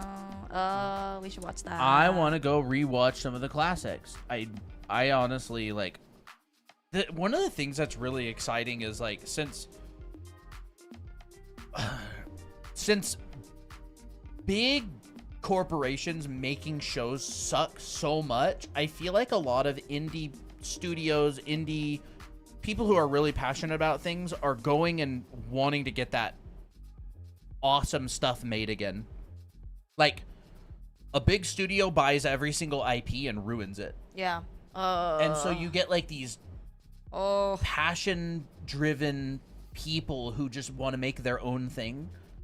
And I feel like we're probably going to go into a new era of like amazing indie stuff. We're probably already in it. Like there's indie games and like they're so good. Indie projects. I honestly am super excited. Like every IP gets bought by a big company and gets just trashed. But before it gets bought and trashed, someone who's actually passionate builds it. I want to watch Black Lagoon. Black Lagoon, yeah, dude, that's good. Wait, I feel like I get a lot of inspiration. that's You know good. I would. Let me see. We don't watch a lot of anime, We by don't. the way. Dang, dude, Erased was really good. Race was really good.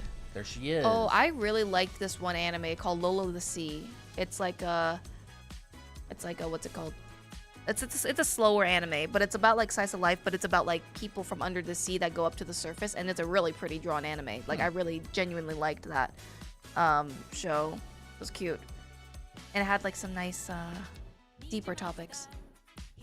World Only God Knows. I never seen that. It's Is like that an the one- otome or like a dating sim game, right? I that the started one with watching it Haruhi? when I was like 15. What? Is that the one with Haruhi? One with the short brown hair with the yellow ribbons on the side? No, that's the Melancholy of Haruhi Suzumiya, Oh, okay. which I never didn't mind. enjoy very much, by the way. Oh, I see. Cute style. Not my type of anime. Did not get very interested in it. I want to watch Toradora sometime. Toradora was a classic in terms of romance and cute protagonist. I hear a lot of people don't like it at all. Really? But then I don't know. Maybe it just Oh, stumbled okay. upon a group of people who don't like tsundere. Tsundere, I think that was the icon, like the start of a tsundere is her. We are married. Even better than best friends. Best friends and married. Dang, what the heck should I eat tonight? I made rice, but I have no idea what to make with it.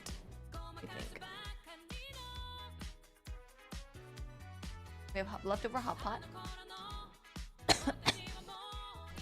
Dungeon Meshi? Yeah, I like it, Dungeon but Meshi we was never fun. finished it, and we don't have Netflix anymore. Rip. When I saw Ray, I immediately thought Black Lagoon. Nice. That makes me happy. I like that vibe. Spicy curry. Dungeon Meshi is like great, but also really boring. I kind of agree I based on what I totally know saw. what you mean. It's a very specific type of thing. You know what I mean? Very specific type of. You gotta be like interested in the food, definitely. It's very much a cooking anime. It's a cooking anime. What was that? Was it Campfire Cooking in Another World? What was Oh, the yeah, one with yeah. the wolf? That's the campfire cooking in another world. That was kind of fun. I don't remember it very well. I quite liked it, but it kind of got repetitive. But the food looked really good. You know, I would watch it for the one food. of the advantages of having goldfish memory What? is that you can rewatch shows and you don't remember them. You're Yeah. like, you can actually kind of experience it all over again. True. I'm not watching Witch Hat Atelier. I'm currently reading it. But I heard that the animation's really good. Ooh. There we go. Ooh. I still wish that there were some people that know Rose and Maiden. Rose and Maiden was one of my favorite animes. It was so cool. It was such a cool anime. Loved it. I'll watch it, dude. I don't care. Really? But the thing is, No, I don't know. not Rose and Maiden, the witch hat. But yeah, I'll watch Rose and Maiden as well. We just haven't found it. I know. What was that I'm anime you so really have sad. always Heartcatch Pretty Cure? Heartcatch Pretty Cure. Oh, You've it's such a good anime. always been I've wanting to always watch wanted that. that. We should watch Sailor Moon. Yes, we need to watch Sailor watch the Moon. classics. Yes, we do. We do. We should watch Cowboy Bebop again. You like that one a lot. I did like that one a We could lot. watch That one Trigun inspired again. me a lot too. Yeah, Trigun sounds good. I love the priest in Trigun. He was my favorite character. And Millie. Millie was cute. Many times. Many times. Yeah, she's so cute. Trigun is so funny. good. Sailor Moon, it feels like it's just such a big era. Like when you think Sailor Moon, you think of this whole like community of people that like have lived their childhood and they basically base their whole entire aesthetic off of it. That's what I think when I think Sailor Moon. Crazy. I have heard of Durarara. I don't know. I've heard of it. But I don't remember what it's about. I don't remember what it's about. I'll never get over Trigun and Cowboy. Those two were like side by side. Like, they're like the guys that are fighting back to back. Like that's what they're like, the ultimate duo to me, in my opinion.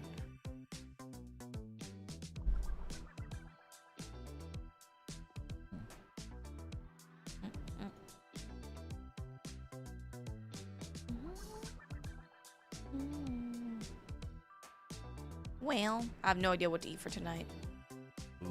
Food.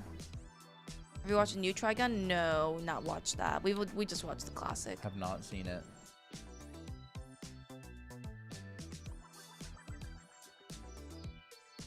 Long stream today. Has it really been long stream? I guess it's been over 3 hours now.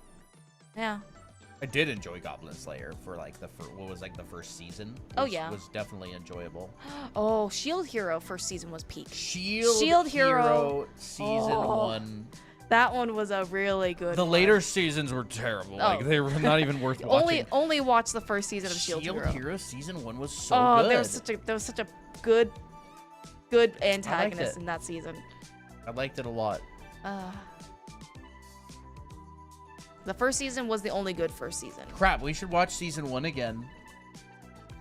Bro, I want to see that girl again, the pink-haired girl, the villainess. The villain, dude. She was good. She was a She well-written goes into like villainess. one of the top 5 gorgeous villainous ladies in anime. Oh, like, for sure. She was such a good villain. She was such a good villain. You so wanted to hate her, but you so wanted her to keep being bad because that's what fueled the story. Promise Neverland That season one 1 Season 1 was good. phenomenal. phenomenal. Absolutely phenomenal. Oh my Yes. gosh. I would even say it was a masterpiece. Yeah. Yeah. Promise Neverland season 1 was really good. I don't think we've watched only a tiny bit of season 2. But I didn't really get a good vibe from season 2. I never ended up Yeah. finishing it. I didn't catch my attention enough. yeah. Charlotte, I heard of Charlotte. I think I've watched like only a tiny bit of it, but I don't know enough about the plot. Season 2 isn't canon. Things always fall off at around second or third season, except for Terminator 2. Terminator 2. Terminator 2, like that one was known for its sequel. Very good. Angel Beats. I want to watch Angel Beats sometime, actually. Season 2 skipped the entire manga. Rip. That sucks. That's unfortunate. Dead Man Wonderland? No. I have seen some of it. I hear it's good. I haven't read it. I don't read a lot of manga. I'm reading through like One Punch Man, and that's about it.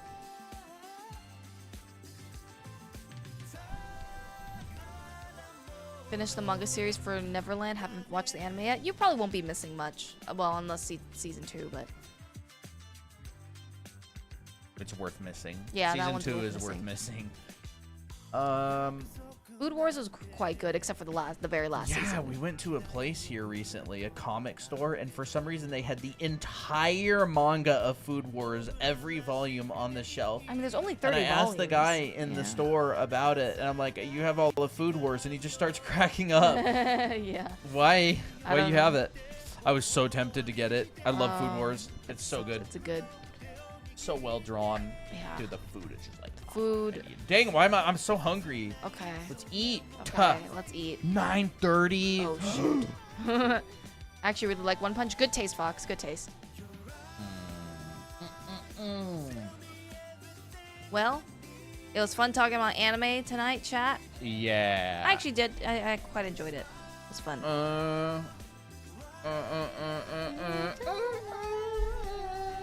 Applejack? Bro, Applejack looks small compared to this bed now. He used to like spill over the sides. Oh, for the person who was asking about the art school earlier, is that you who got it? Oh really? If you want the watercolor, message Christina. Me. She sets that all up. Yep. She sets that all up, and yeah, just reach out or come to another stream and you can ask about it. But yeah, just remember, there is a watercolor promotion going on right now. If anybody signs up for the perspective class or gets the anime art school, you'll get a watercolor of your character made for free, and it'll get mailed to you. Yep. So if you've been thinking about learning perspective, you can sign up for my live class. You'll get one of these. If you want to learn literally everything, I guess, you can get anime art school, and you'll also get one of these. Yeah. If you get both, you get two. You get two of these. You get yeah. two watercolors.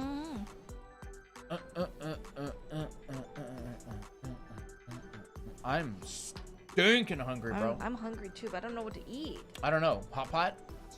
Hot pot, yeah.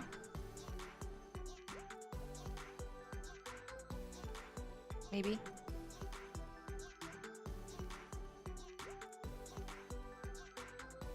I'm just thinking. I don't know. We'll figure it out later. Yep. Well, chat, it was nice chatting. So that's why they call you chat. Chatting. Have a good night, everyone. Don't forget, perspective class starts June 7th. If you're interested in finally sharpening up your perspective skills, Yep. this will be perfect for you. If you want to get a good head start on being able to do stuff like this, you know. They can't see that, unfortunately. This kind of stuff. Well, that's kinda I do teach the perspective class. A lot of fun. Yeah. You know, get it solved once and for all. Mm-hmm. Well, get a good start on it. I wouldn't say you'd solve it once and for all, but you would definitely get a really good handle on it. Yeah, for sure. Oh, all right. Have a good night, everyone. Yeah, if you spam, the mods will mute you. I am not responsible for what the mods do to you if you spam, and they have authority over that. Yep. I trust their decision-making. No song? Of course we're going to get a song. Are you kidding me? What happens if I press it multiple times? Oh, it just stops.